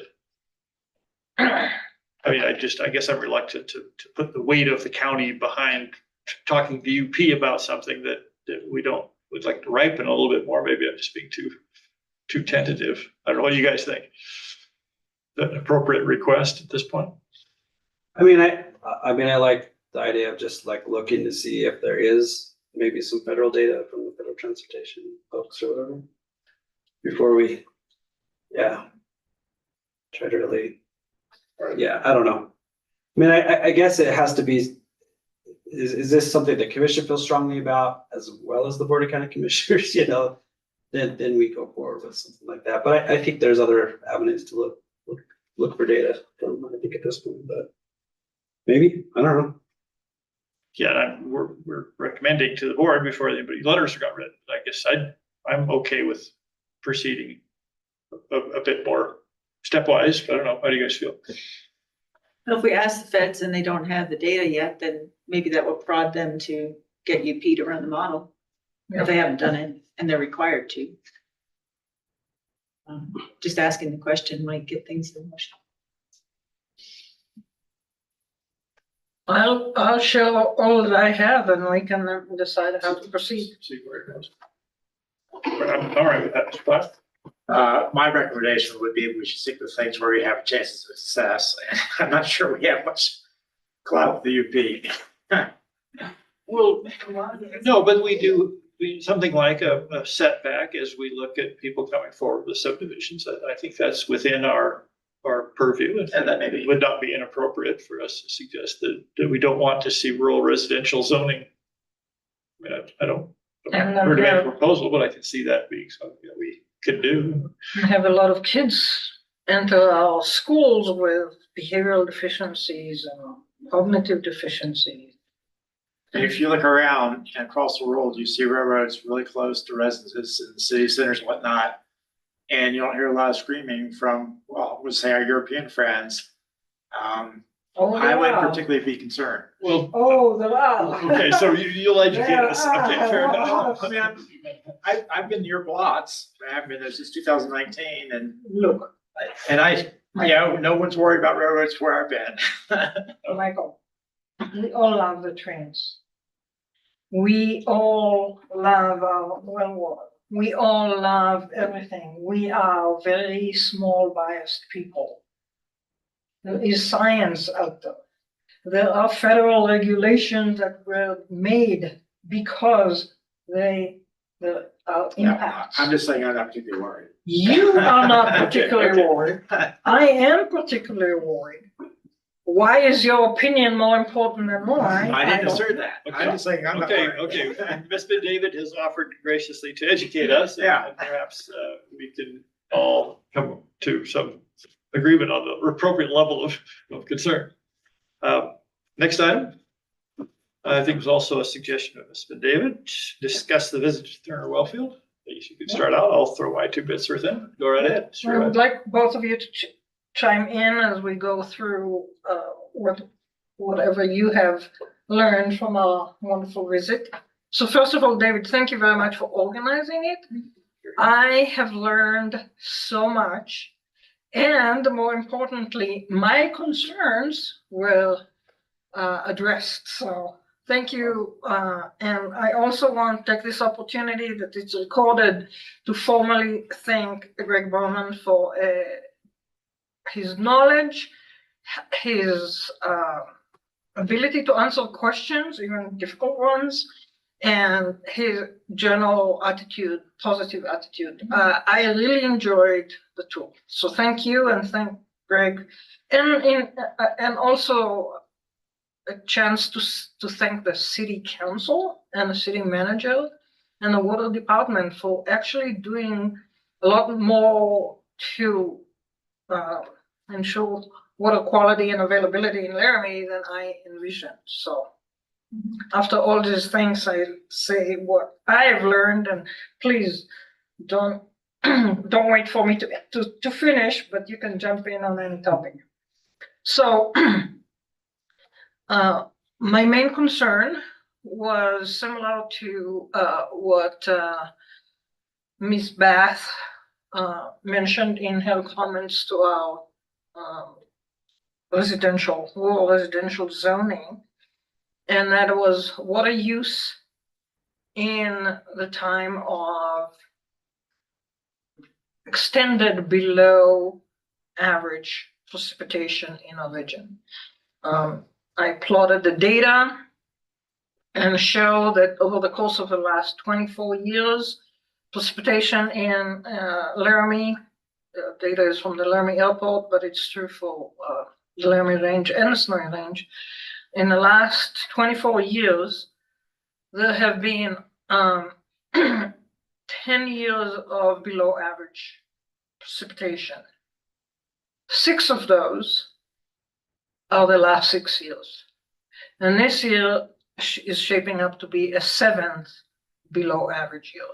So my concern was about the levels in the aquifer and basically what's the status of water availability given this projected below average / drought conditions. And we got a really nice explanation on how we monitor the wells, what the status of the wells, and how they are still doing well and refilling pretty fast after we draw them down. Of course, as we all know, and Bert has said that many times before, the aquifer is huge. It's 700 feet deep and extends well below what we call the aquifer protection zone. So we are dealing with a lot of good water that is available. But still, we need to keep in mind the declines in the water table levels.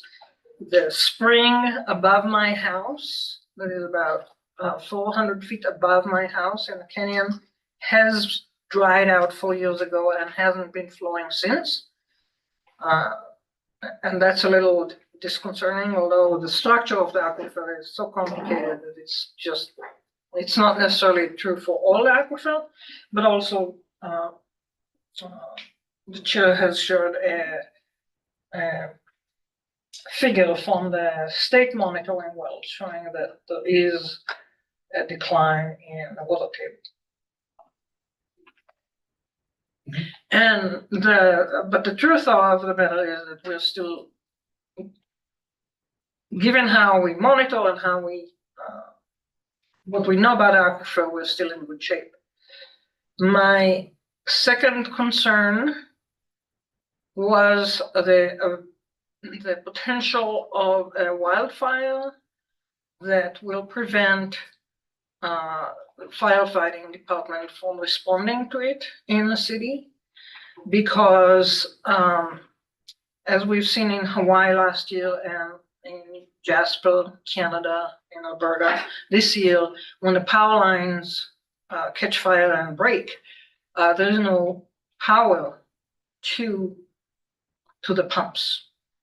So that was a big concern of mine. And Greg Bowman was aware of this and explained how the city, the pumps work. They're all on electric power right now, but each has a generator that can be powered. Some are powered by diesel, some are with gas. And also the fact that water can be shunted and controlled and diverted in the system from the water facility that is out of town and may not be under the same situation. So that made me feel better. Anna, you have anything to add to that? I was just really impressed with how complex it all is and how, as you said, Greg just says all the information on the tip of his tongue. I was very impressed. Yeah, it was very worthwhile. And another thing that was also good is that all the holding tanks that are located above have the ability to deliver water through gravity, just gravity fed. So that also helps.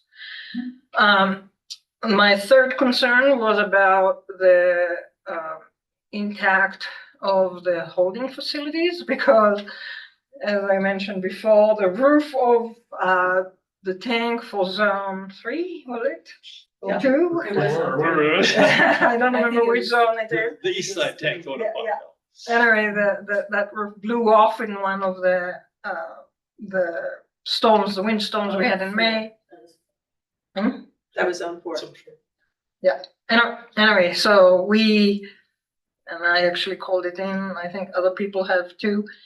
And he responded how they fixed it and how they tested to make sure that nothing fell in, and how they sealed it temporarily. They're waiting on some supplies and equipment to replace some of this stuff that was damaged. But he assured me that there is nothing, no light is coming in, so there will be no outdoor bloom in there, and that there are no concerns about animals such as, mice and other things crawling into our facilities. He then showed us the holding tank for zone 1, which is not yet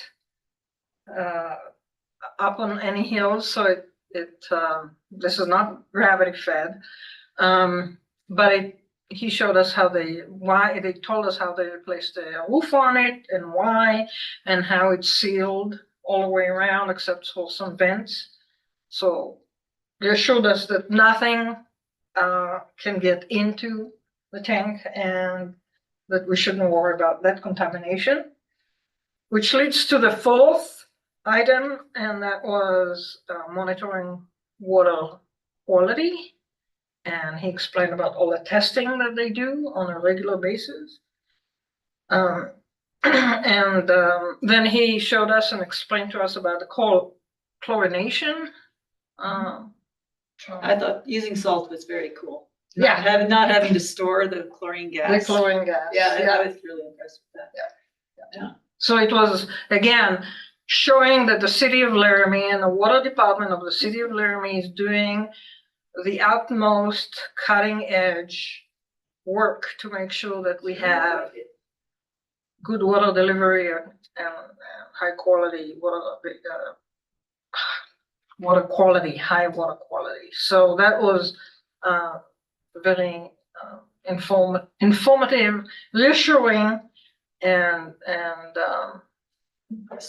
impressive. Yeah, I did not realize how they actually shunted water and how they prevented sand from accumulating in the various. They have an apparatus that is remarkable for a city the size of Laramie, and that was impressive. Yeah, echo your gratitude. Greg Bauman, I had not known him previously. He's one of the small crew that runs the city water system. And he's one of these, just a gem of an employee who, instead of telling you, I'm going to retire in 13 years, 5 days, 16 minutes, 8 seconds, like some people do, he's a guy who just wants to have you love every little thing that he's doing and share it all with you, to the point it's like, stop. So yeah, he's a wonderful resource. Yeah, and then just the amount of water that the city moves, it's millions of gallons a day. Or it bears on some of the things that we've talked about, like the water levels. It isn't something that we want to raise the red flag about, but to Commissioner David's point, the water levels that are monitored in the Sherman Hills area are as low now as they've been in 50 years. So yes, there is Since measurement started. Since the measurement started, and it's a terrific water level record out there, thanks to University geology professor Peter Huntoon. And kind of surprising, but yes, the water levels do respond to the climate and the vagaries of water level recharge, with potential implications for water quality. Basically, the reason the contaminant input in the recharge area of the Casper Aquifer is heavily diluted by recharge. And that's why we get the concentrations that we see in both the city wells and in the individual wells out across the aquifer.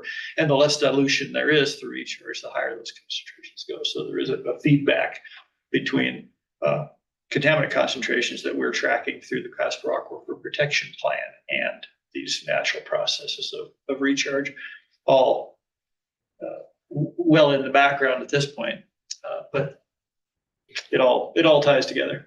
Yeah, and the city, I agree, is well served. And I asked whether there would be a possibility of, if climate change conditions change as the predictions are, that we will have less snow, more rain in the winter, which will increase flow in the river, but then will make water in the river less available later in the season, and we might have to rely more on the aquifer in summer. Is there a way to inject water, what is rightfully ours? We owe some to, Cheyenne and Nebraska, but what is legally ours through all and by the way, the city has purchased more water rights than, which is great, from the Bath Range.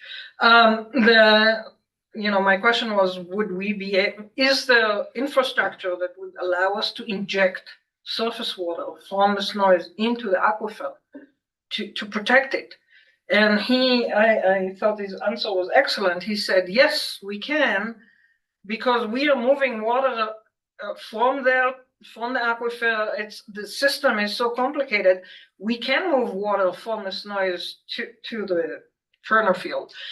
We don't want to do it because you don't want to bring in environmental contaminants into one of the cleanest aquifer in the country. So until we are in dire straits, we are not going to even think about it.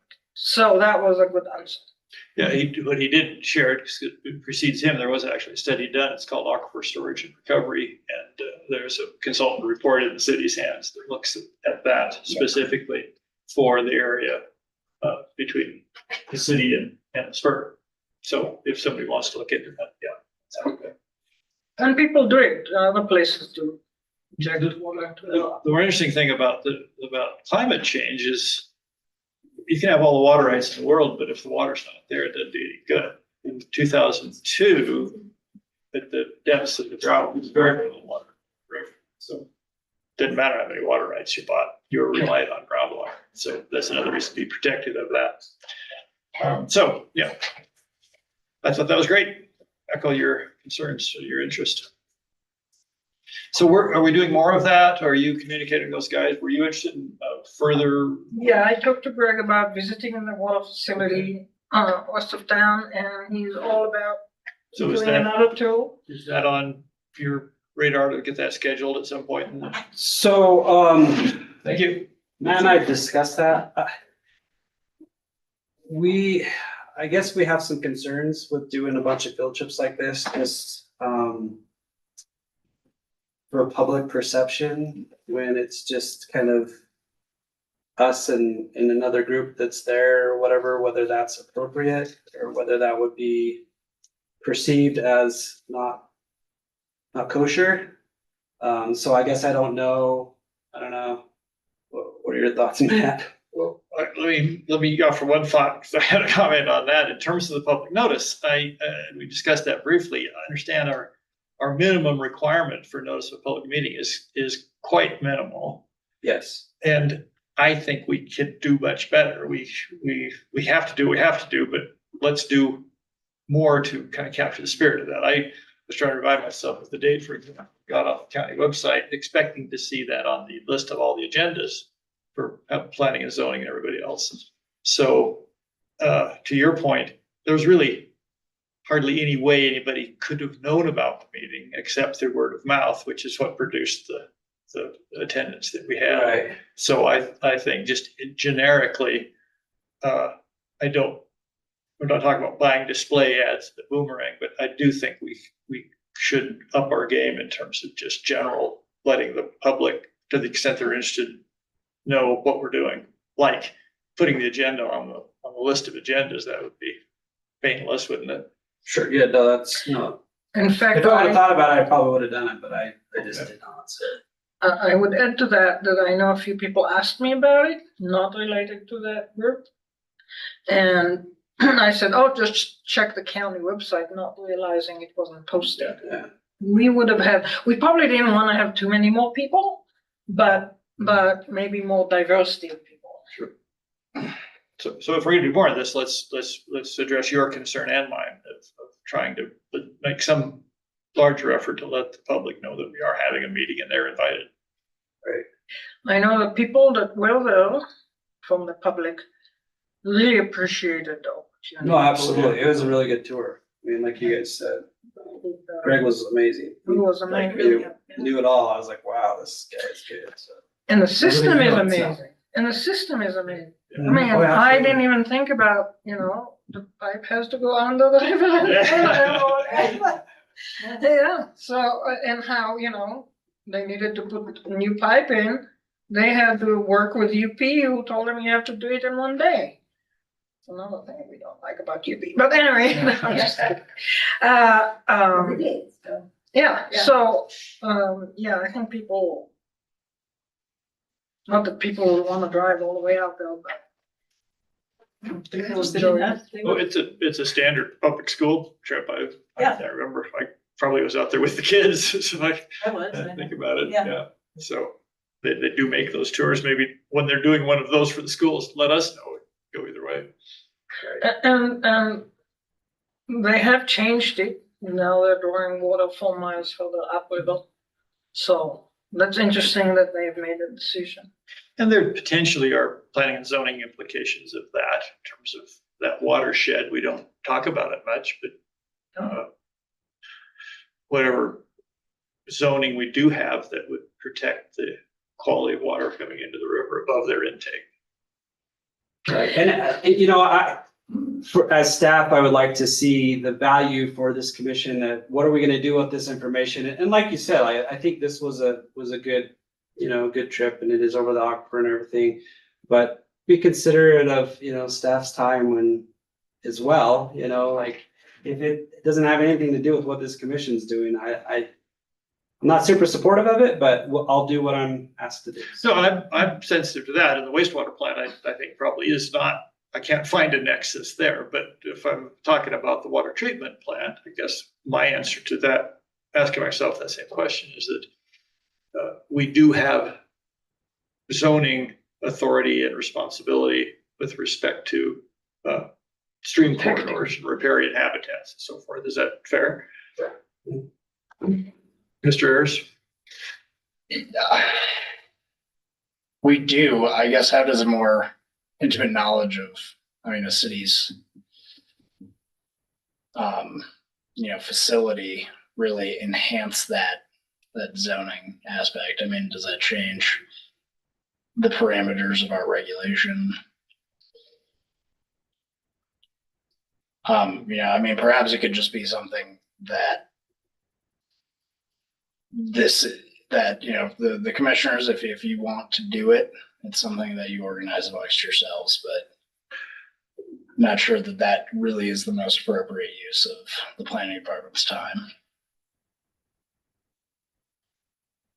Yeah, I think where we started was we can't organize it ourselves without it becoming a public meeting of the commission, right? It's not the organization. It has to do with, whether it is a public meeting, whether it's called by, because statute is it's called by the chair or the presiding officer of the agency. And it provides a list of the, business to be conducted. Right. The 3 of us were there. Right. We were in a quorum. Yeah. By definition, according to Well, you, how Well, you, I think we had to notice it as a public meeting of this commission. I thought that was our instructions from folks like yourself.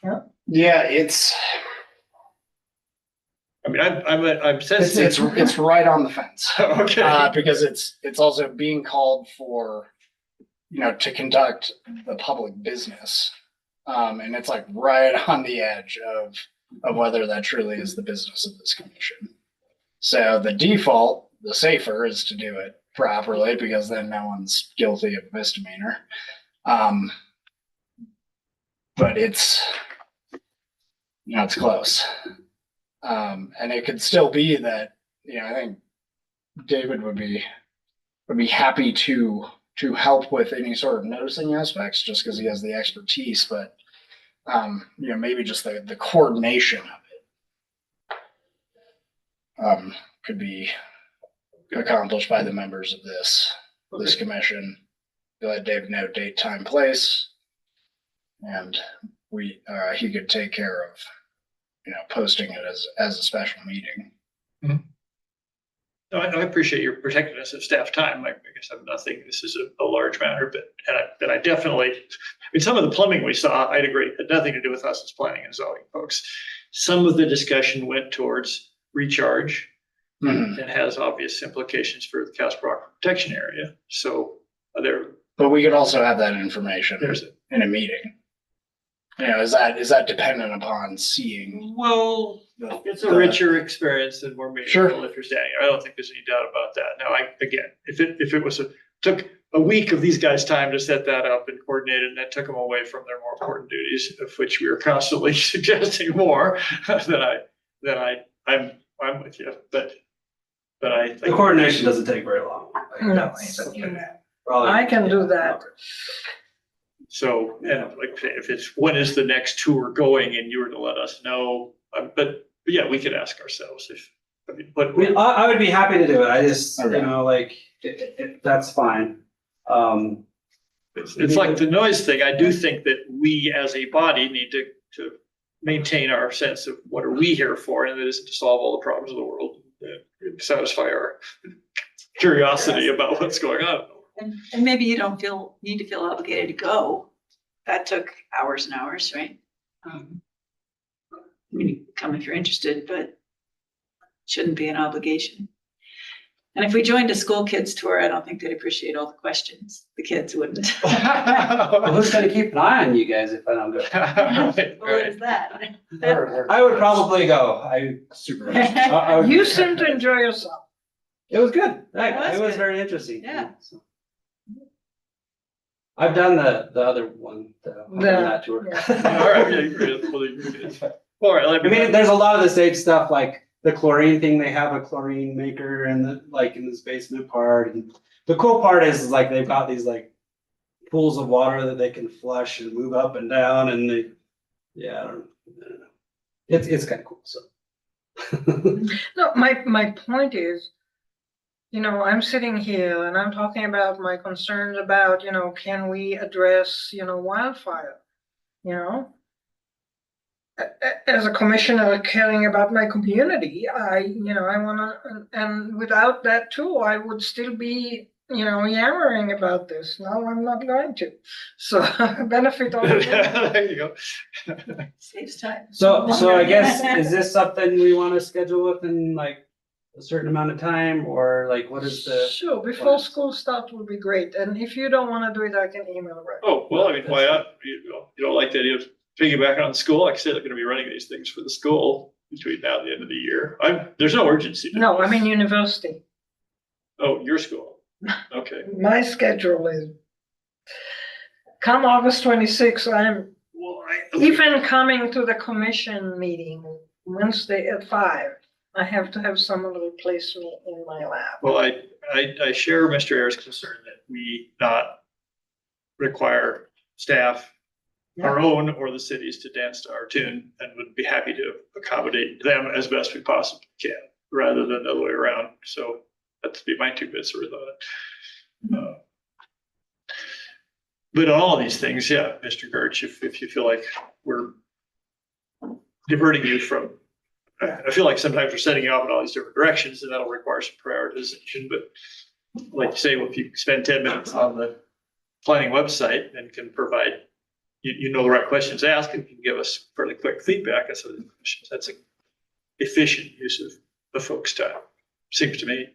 Okay. Yeah, I'll see what I can do, I guess, with this water treatment plant things.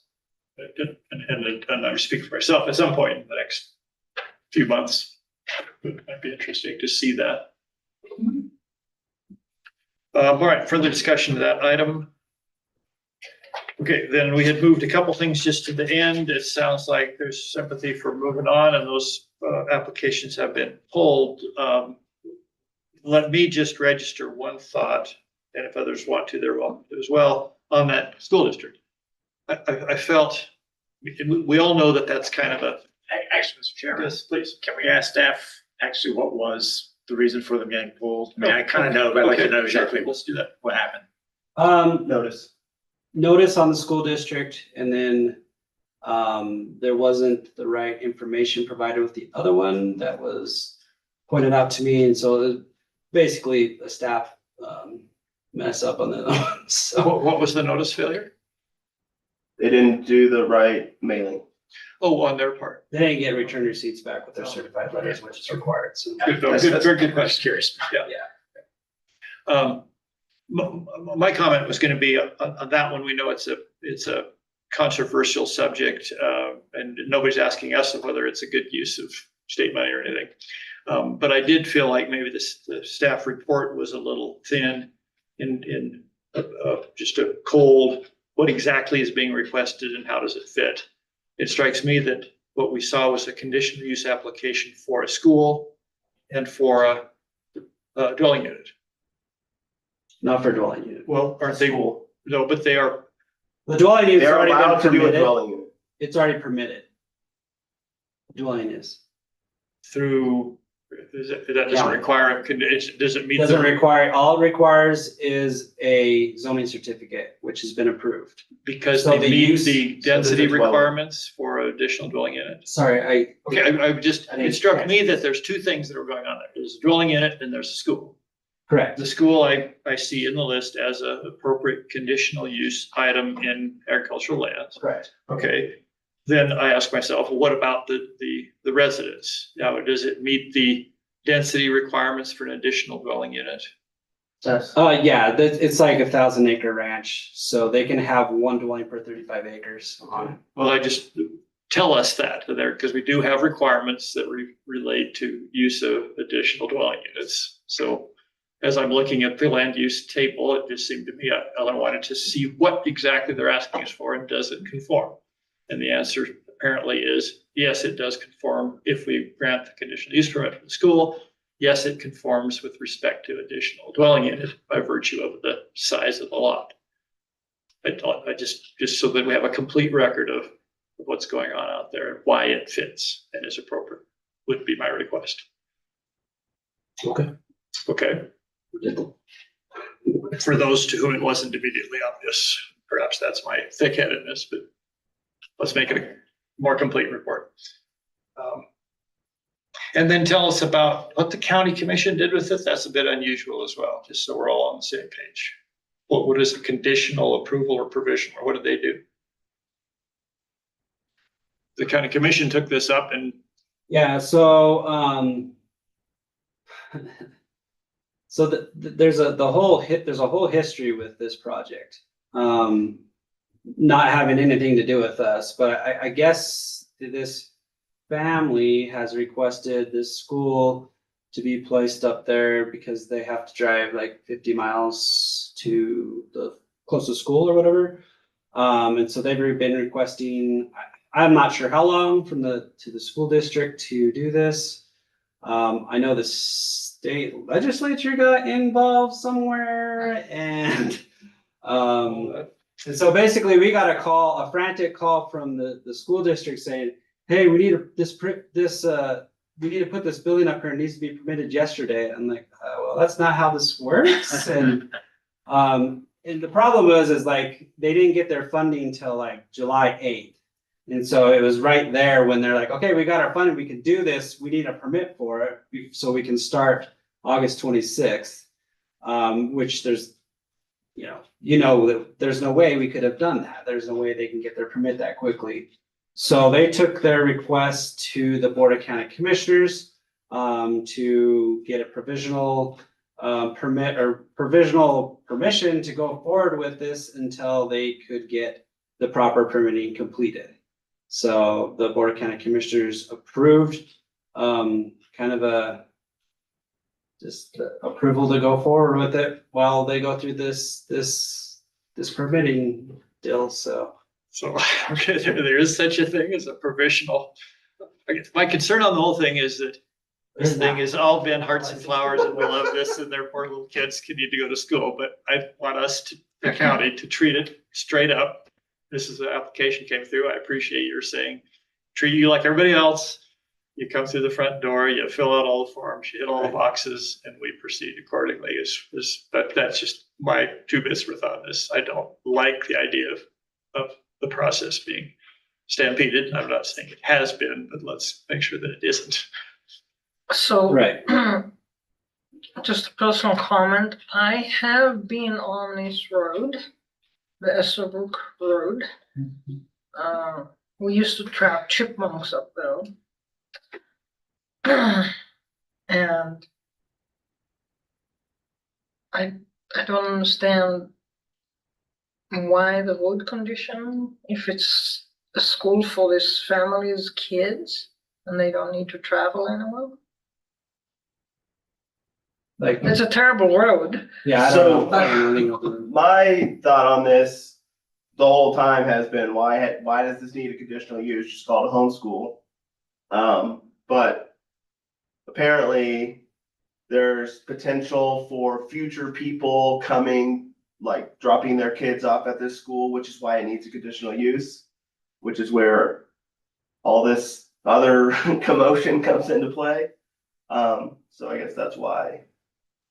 Okay, and that's completely appropriate. Again, it isn't up to us to decide whether this is a good idea or not. It's a question whether it conforms with the zoning authority that we have. And like we talk about with commercial, on its face, they have successfully asked the legislature to fund a school for their 2 kids. But it's being brought to us by the school district as a rural school. May be there for 20 years, may have 30 students at some point. So again, we need to have it go through the process fair and square. That's and then I don't know what a provisional means. That means they don't, if we approve it to the board, they don't have to see it again, or maybe that doesn't matter. I think they just basically gave them permission to start school on the 26th. They can't, and I don't think they can't do that, can they? They did. They did it. Well, is the building there? Yes. Or are they, oh, it's already there. Well, I don't know if it's there or not. Like, The- it wasn't the there dwelling's when they, approved.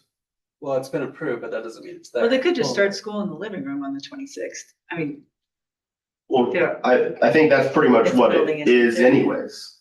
And if it's already been approved, to Mr. Ayers' point about who's wasting whose time, if there's no decision to be made here, that shouldn't even be on our agenda. No, I mean, the Board of County Commissioners wants them to receive a conditional use permit. They're just allowing them to go forward until that could get to them. So, and I guess if they deny it, then I don't know what that means, but. Yeah, I don't know. Okay, I don't know, Mr. Ayers, this is all just a wide range. I guess it shows you the Board of County Commissioners hand before, whereas normally they get to see your hand first. You get to see theirs first, I guess. I don't know. Okay. Is there more to be said? I'm not I trying. have no idea. I'm just. I was unaware of a provisional approval. July 16th. Okay. Jennifer's here. Yeah, that must have been my colleague attending, or that was my colleague attending that meeting, so I don't know. And, it still has to comply with procedure in order to be done correctly, Okay, which is going through this body. which is what it's doing. All right. Yeah. So we don't, maybe the provisional approval was simply an ad hoc vote of confidence or something. Or, Okay. at least they It was came to us something- before the building was on the property, so that's kudos to them compared to some of the other stuff. True. It's not the best scenario, but it is better than some. Maybe like a commercial X permit where they first have to determine that the application is complete in order for it to actually be proceeded on by planning and zoning Yeah. and county commissioners. Just so, I don't know. Just thinking akin to that. Okay. That's all I've got. Staff updates, you want to tell us about anything? Commissioner comments? Staff updates, we do have one. So yeah, just, you should probably remember September 3rd is when the aquifer protection overlay zone amendments go to them for a hearing that day, as well as potential decision. That included the zone or the zoning resolution amendments, as well as the wastewater. Staff has or had sent a copy of the wastewater regulations to the Wyoming Department of Environmental Quality for them to review. We did have a meeting with them recently.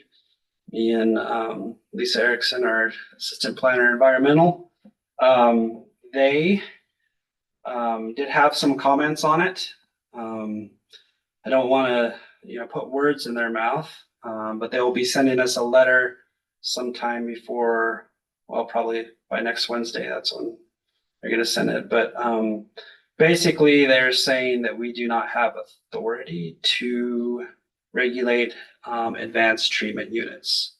So with that, to permit them. So they are the only ones that can permit those, and they would permit them through Section 3 permit. So basically, because that, we will have to remove that provision from our wastewater regulations because we cannot regulate them if we can't permit them. So yeah, that's the news thing. So kind of effective immediately. I mean, haven't we been, isn't Lisa issuing permits for advanced systems in those subdivisions that was required on the plat? Yes, that's where it gets a little complicated. It's like they require it and they know that we've been permitting these things. So I've been here for 16 years. We've been permitting them for 16 years. Canyon Ranches Estates was the first subdivision, I believe, that required these systems. And that was before I moved here. And so we've permitted them all along. And now there's a sudden shift to say that these are not basically small wastewater units or Systems, what's that? small wastewater. Yeah, small wastewater systems. And so yeah, this is a pretty big shift. I will say that we plan on discussing this further with DEQ just to, I mean, there's some problems all around, just like we've got the paddocks that requires these systems. And we've been permitting all these, and now we have to tell the installers, well, actually now we can't. Now here's the new process. If you want to use these systems, you have to go to DEQ. You have to, do some more hoops that way. So yeah, this is just something that we're working through and we're going to figure out. So is there some retroactive aspect to it? I mean, is it clear? Do the systems that we inappropriately permitted have to now go to the state for a permit, or is that? They didn't say anything about that. So yeah, we've got more questions to ask them. Yeah, so that's where we're at. So I'm not sure what's going to happen here and how we're going to deal with this, but. Any clues to what happened? Well, I sent them the regulations to review. But internally on their side. Oh, I don't know what happened Okay, internally, right. so yeah, no clue. So Who are you dealing with at DEQ? Lewis? Dennis Lewis and Keenan Hendon. Okay. So, and they did say they might need to get some further information clarification from their supervisor, so. But Well, Keenan's supervisor is Jennifer. that would be where they would go, yeah. But and the topic is timely via Teton County as well as ourselves. Yeah. Teton County is looking at, as you know, they've developed their planning and have yet to ripen it into regulation, so we're actually ahead of them. Yeah. But plowing up similar ground. Interesting. Yeah, it's really interesting. It's like, I don't know. And it's a little bit concerning because, we do on-site inspections.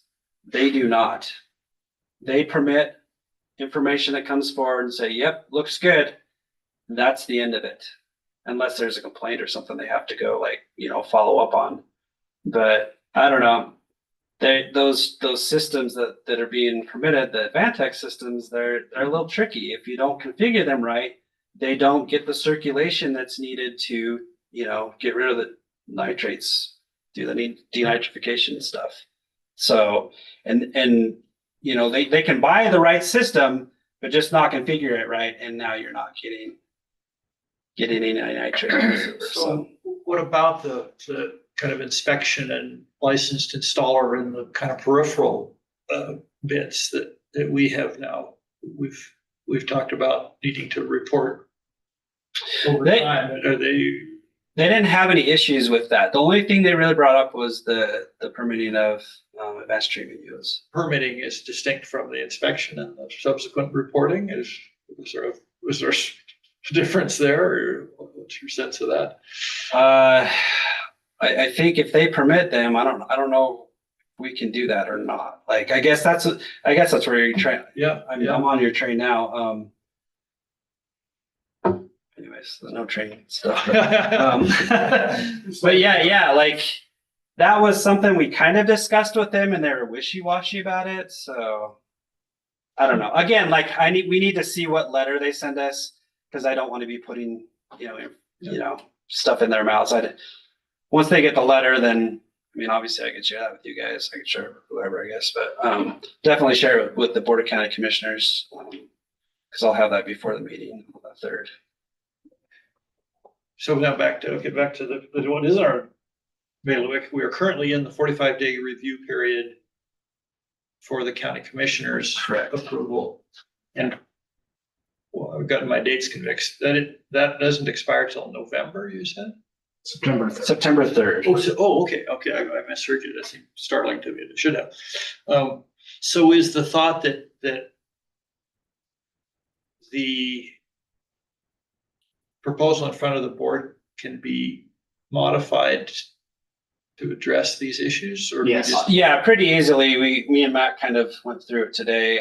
There's one paragraph that we have to take out, and then a couple sentences in the next paragraph, and then it tightens it up, and it's everything we can still do. So everything else goes forward. Yeah. We come back to this if anything changes, or we can get some kind of agreement from state to do this. I don't know what we need to do. It's just weird because we've been doing it for 16 years, and now all of a sudden it's like, oh no, you can't do this. But I know that Barney was very involved with the guys at the state. I know that he talked to them about these things. He had some good close contacts and connections there with what we were doing here, and that never came up as something that you can't do.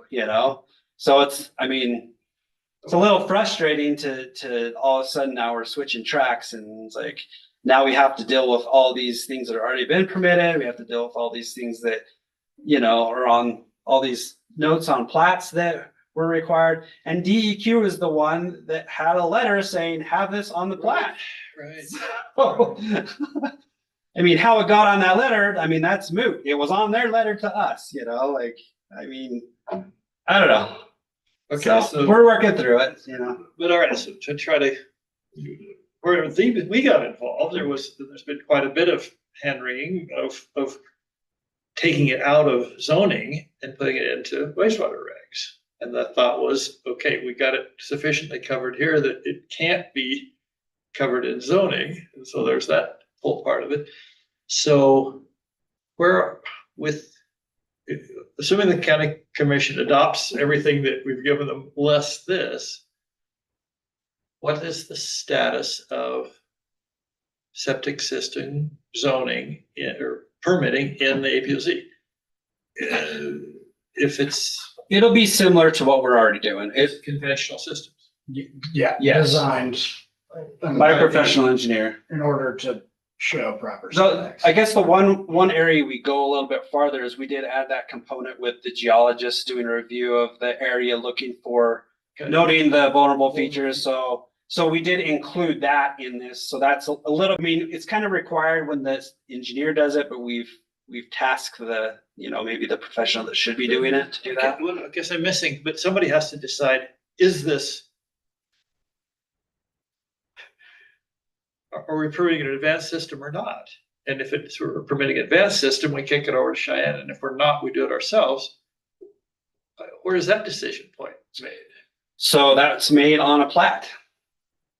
So when they do the chapter 23 report and it says you have to have a that system or whatever, anything but a conventional, we say, okay, now this is on this plat because DEQ said this is what needs to be done. Now you go to this state. We can't say, we want you to have an advanced system, go get it permitted from them. Correct. That's what, Is that right? right? Yeah, that's. Because we've that's discussed my that a opinion. little bit, but yeah. Because we only have the authority to, the main goal is to permit systems. Right. That's the overarching authority. And then underneath that, we have the authority to make rules, regulations, processes, which implement that permit. If we can't permit it, then you can't get to all the things that, meaningfully. No, but allow there the seems like permit. there's a missing piece in there. To say you can't permit advanced, therefore you have to permit conventional, that doesn't make sense. We should be able to say, you need an advanced, we can't permit it, go talk to those guys, but it would be. But we can't have the authority to require that because that authority is with DEQ. And anything we would do would conflict with or duplicate. But where does the question even get posed? Do you need an advanced system or not? Because the chapter 23 is not, it's just an advisory thing for the county commissioners. But that's how it gets onto our plats. We could potentially do it where it's a subdivision, based on density, like Lincoln County, where they say, if you're in this zoning district and you're subdividing to this level, this is the system you'll have to have. Or you will have to talk to DEQ. I mean, that's what I'm hearing is we can't tell them what system they have to put in, but we can say it's not conventional. Well, because- that's how Lincoln County does it. They have like a little spreadsheet, or no, they have a little chart. Okay. Thanks, Jeff. Where, I think I wrote this down. No, and I've seen that. Certain Okay. zones, they say you will put in advanced systems. Yeah, but that's also a function of subdivision, not a zoning. Arguably, that authority is a little more encompassing there. Because, you have to compare the authority that has been retained by the state and put within DEQ to the authority which has been granted by the legislature to the counties. And they don't do the Supreme Court does not do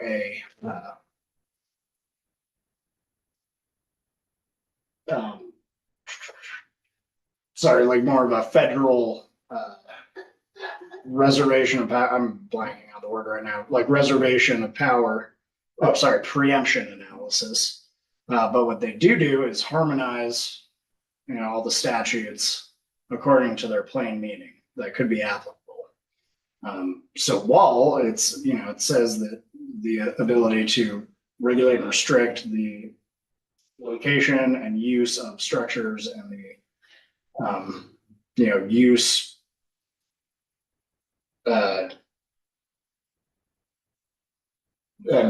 other things of land in 185201.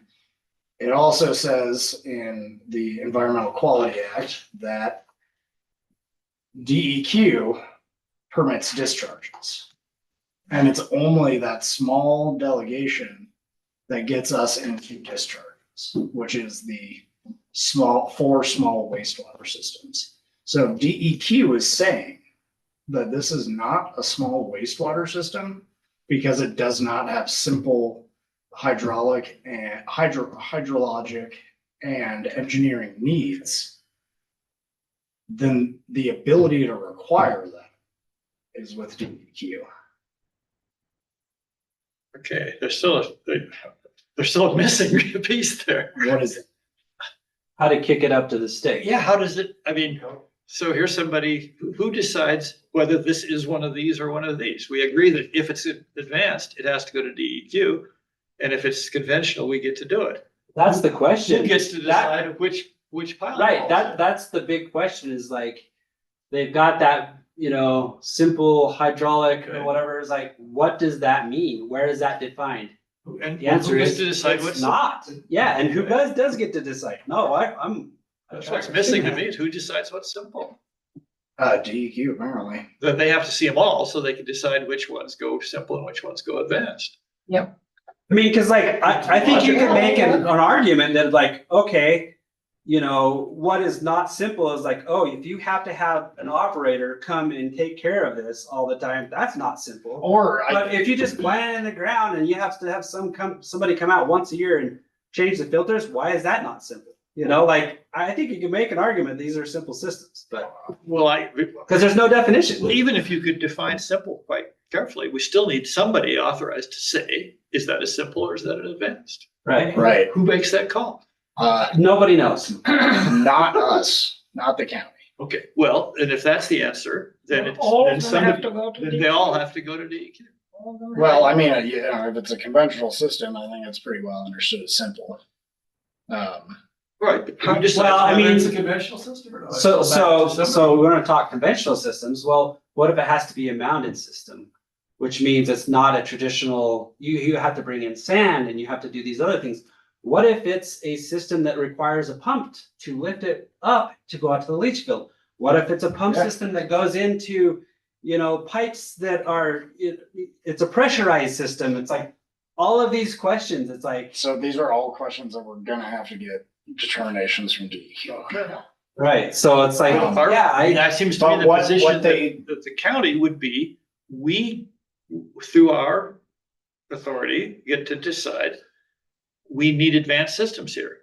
Then we say, we don't have the expertise to permit advanced systems. So somebody has to have the authority to make the call as to which way you're going. And the only way you can make the call is if you see them all, right? That's just. That's what I the simple interpret. logic of it. I think that it's my opinion that since they have said that is not something that you can permit, Okay. that then means we do not have the ability to put in a regulation. Well, actually, so we do somewhat, because they're, between chapter 3, chapter 25, they're covering the permitting of every system. But if you look at the very bottom of chapter 3, it says, no permit shall be issued which conflicts with a locally adopted and DEQ approved wellhead protection plan or source water protection plan. Problem is, the cap didn't get DEQ approval. Maybe we should submit the cap for DEQ approval. That would be my suggestion. Let us do that with all dispatch. But, yeah, what they said is that it's not, an advanced treatment unit. So we know that they're not going to be considering a small wastewater system. Okay. Therefore, we don't have the ability to require it through our delegated small wastewater authority. And because there's that whole regulation aspect separate from zoning, anything through zoning would conflict with or duplicate. That's a different story. Subdivision, though, is a potential. Okay, well, sort that all out. I think our position as having adopted the Casper Protection Plan is that the county of Albany would like to see advanced systems placed in the APOZ. So that's where And DEQ approved. And if it's DEQ that needs to approve those, then let's send them all to DEQ, in which case it would say every wastewater system in the APOZ goes to DEQ. Yep. I mean, that would be a way out of this box. And then they can say, oh, well, that's just a simple one. You guys do it, or we need to do it because it's advanced. But we still need some authority to make that call. And I would suggest it be us. Yeah, I mean, I guess the one thing to think about, because we've had this discussion, or I guess the county and the city staff have discussed going forward with the cap approval is like, the last time they did that, it's gonna take, it could take a long time. I think the last approval took quite a long time. Took 2 Um, years. and then we may have to be doing some back and forth and amending our plans. So the city would have to, I mean, I guess we don't have to go to the city, but if we want to keep the same plan, then both of us have to be on the same page with whatever they recommend. So potentially if they're making us, if they want us to change, any of the information in there, then well, that's the city. Hey, do you want to change this too or whatever? I mean, if we want to keep them the same, if we just want to go do it to whatever we wanted to do, then Not quite. We don't have to have DEQ approval to proceed with the plan. That we agreed that some time ago. Yeah, Okay, so we can give it to them for approval and see what they say. And if they say, we want to change this, this, this, and this, we can say, thank you for your good but if enough. that's the only way that we No, can thanks. trigger an advanced treatment unit requirement. If that's the only way, then that's the route we have to And go. I mean, we will be getting hopefully a pretty clear delineation on that from the Wyoming Supreme Court. I would guess in next month. Okay. and I guess you just Not hope that exactly. they don't take that stuff out from, they may say like, well. They we could want also this just advanced say- Treatment stuff, take it out. Well, it wasn't in those regulations. I'm talking about the plan. Oh, sorry. You're talking about Supreme Court. What's, I guess I don't hear a downside to asking DEQ to approve the plan. If they don't approve it, then we're no worse off than we're. No, I agree, absolutely. I'm just saying that they may ask us to make some changes, so. So whatever the process is over there for approving those plans, Because there's also If they're. further, there is such a process. I don't know if anyone has ever looked at the statute book for Title 18. So there used to be an Article 1, Title 18-5-101 through whatever. That dealt explicitly with the county's authority to, through zoning, regulate for sanitary facilities, which included solid waste, sewage systems, all those sorts of things. When the EQA went in, that a while later went out. So that's further evidence of the legislature's intent that all of that would be done by DEQ, except for that which. So if somebody comes through the door tomorrow in the APOZ and asks you, what do I need to get my septic system approved? What's the answer? You have to have a professional engineer design the system and get that approved. You do the installation, leave it uncovered, we go up, inspect it, and then we approve it. If they've done everything right, we let them backfill, and we send them a permit to discharge. And you have no basis for saying you need an advanced system. Not right now, We no. can't do that right now, Eddie. Unless it's in a subdivision that it says. Had it that on the plat. Yep.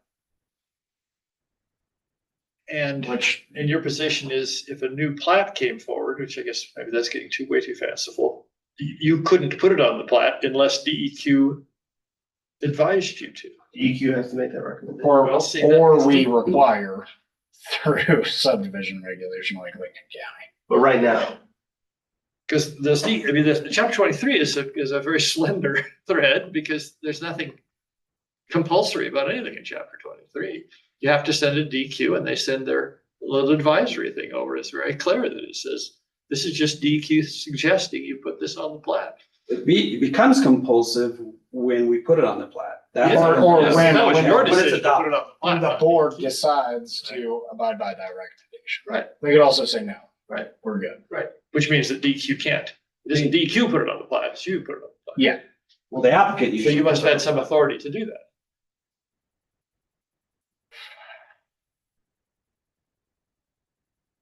Arguably.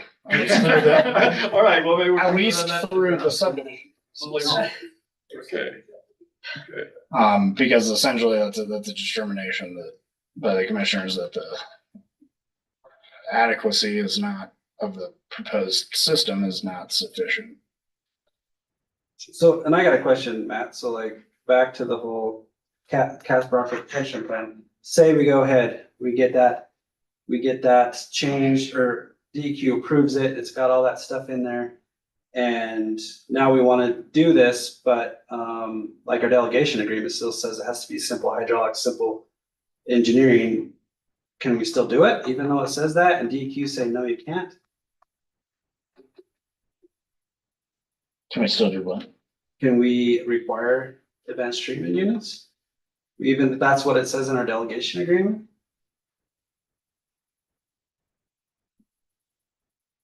I mean, isn't that a conflict there? Like, you can't just go by chapter 3.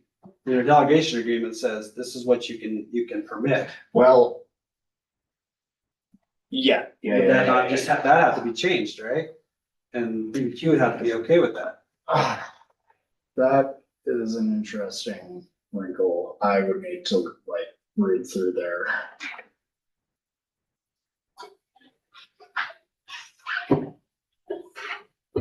I don't know, and if you guys are interested, I'd be happy to try to figure out who to send the plan to for approval, at least, or maybe I'll just inquire, I could at least inquire, what is the process and who do I talk to, you know? A woman named Kim Parker used to run that program. She's still over there, but hasn't done anything with it for 15 years. Just about 10 anyway. Wow. But it sounds like, Matt, you're offering the possibility that where we find a home for what we want to do is in our subdivision. Which I've been saying for a few, or over a year now. Okay, we haven't really taken that up, or you haven't, or nobody really will plowed that. I haven't felt like I've gotten much traction with you guys. Well, because we thought we had it covered. Yeah, we did. We tried. And they. Okay, well, reopen that folder if you would, please. I mean, it would be easy. It would just be making it a function of zoning. I mean, that it's not very satisfactory because we currently in the APOC, new subdivisions can't be less than 35 acres. We don't have this concern, so it would be a Pyrrhic victory, but it at least maybe lay a little groundwork for where these are appropriately regulated. Or another interesting. So currently, Chapter 25, essentially because of the delegated authority to the county, is inapplicable in Albany County. Because we are the ones that are to develop regulations which are as stringent as DEQ's. Okay. We do not have that footnote. Where it says, systems discharging into a zone 2 or 3. 5 log removal of pathogens and all that. That's in that footnote as well. Yeah, that's what I'm saying. Requires advanced treatment. Or Additional treatment. Additional treatment, whatever that may be. That could be an avenue which would require a retooling of the entire small wastewater regulations. And under law, we would have to have that footnote, or we have to have that footnote. So if we got it in that way, that could be a point where we say you have to have something more than conventional, and it has to meet 5 log, and I know that's not your favorite. Well, no, and that footnote is marginally coherent, because then it goes ahead and says, unless you can show you've got 10 milligrams per liter nitrate at your boundary and blah, blah, blah. And nobody knows what that means in terms of how you implement it. Okay, well, we've probably, to be continued. The short answer is we're going to strip that out of what the county commissioners are seeing and proceed with what's left. But that really was the guts of the next step in the. Well, is there a chance the supervisor's just gonna nix all that and put it back the way it was? I mean, you said that they had to talk to their supervisor, right? You guys Well, said this? There are some questions I think we had that they need to discuss with their supervisor. I believe that the letter that I get will be reviewed by everybody. So we'll see what I get by next Wednesday in form of a letter. That's what I'm gonna use that's what I'm gonna take to the Board of County Commissioners to look at. Okay. Yeah. make a decision. So we kind of need to see that before we can make. Yeah. So I mean, maybe they'll have discussions and this will come back totally something different. I don't know. I Yeah. doubt it, but like, we'll see. We'll see. All right, well, no, these are good things that DQ needs, they need to be thinking about this. They should have been thinking about them, and they've been just kicking the can down the road for years, so we're serving some purpose by bringing it to an end for them. Okay. Other staff updates? Got any more little bombshells to share with us? No more bombshells. Not tonight. I'll keep that for next. Commissioner comments? I think we've pretty well exhausted our. Thank you for your patience. Next regular meeting of this group, September 11th. That can work for folks, as far as we know. Yeah. Okay. Hearing no objections, we are adjourned. Thank you.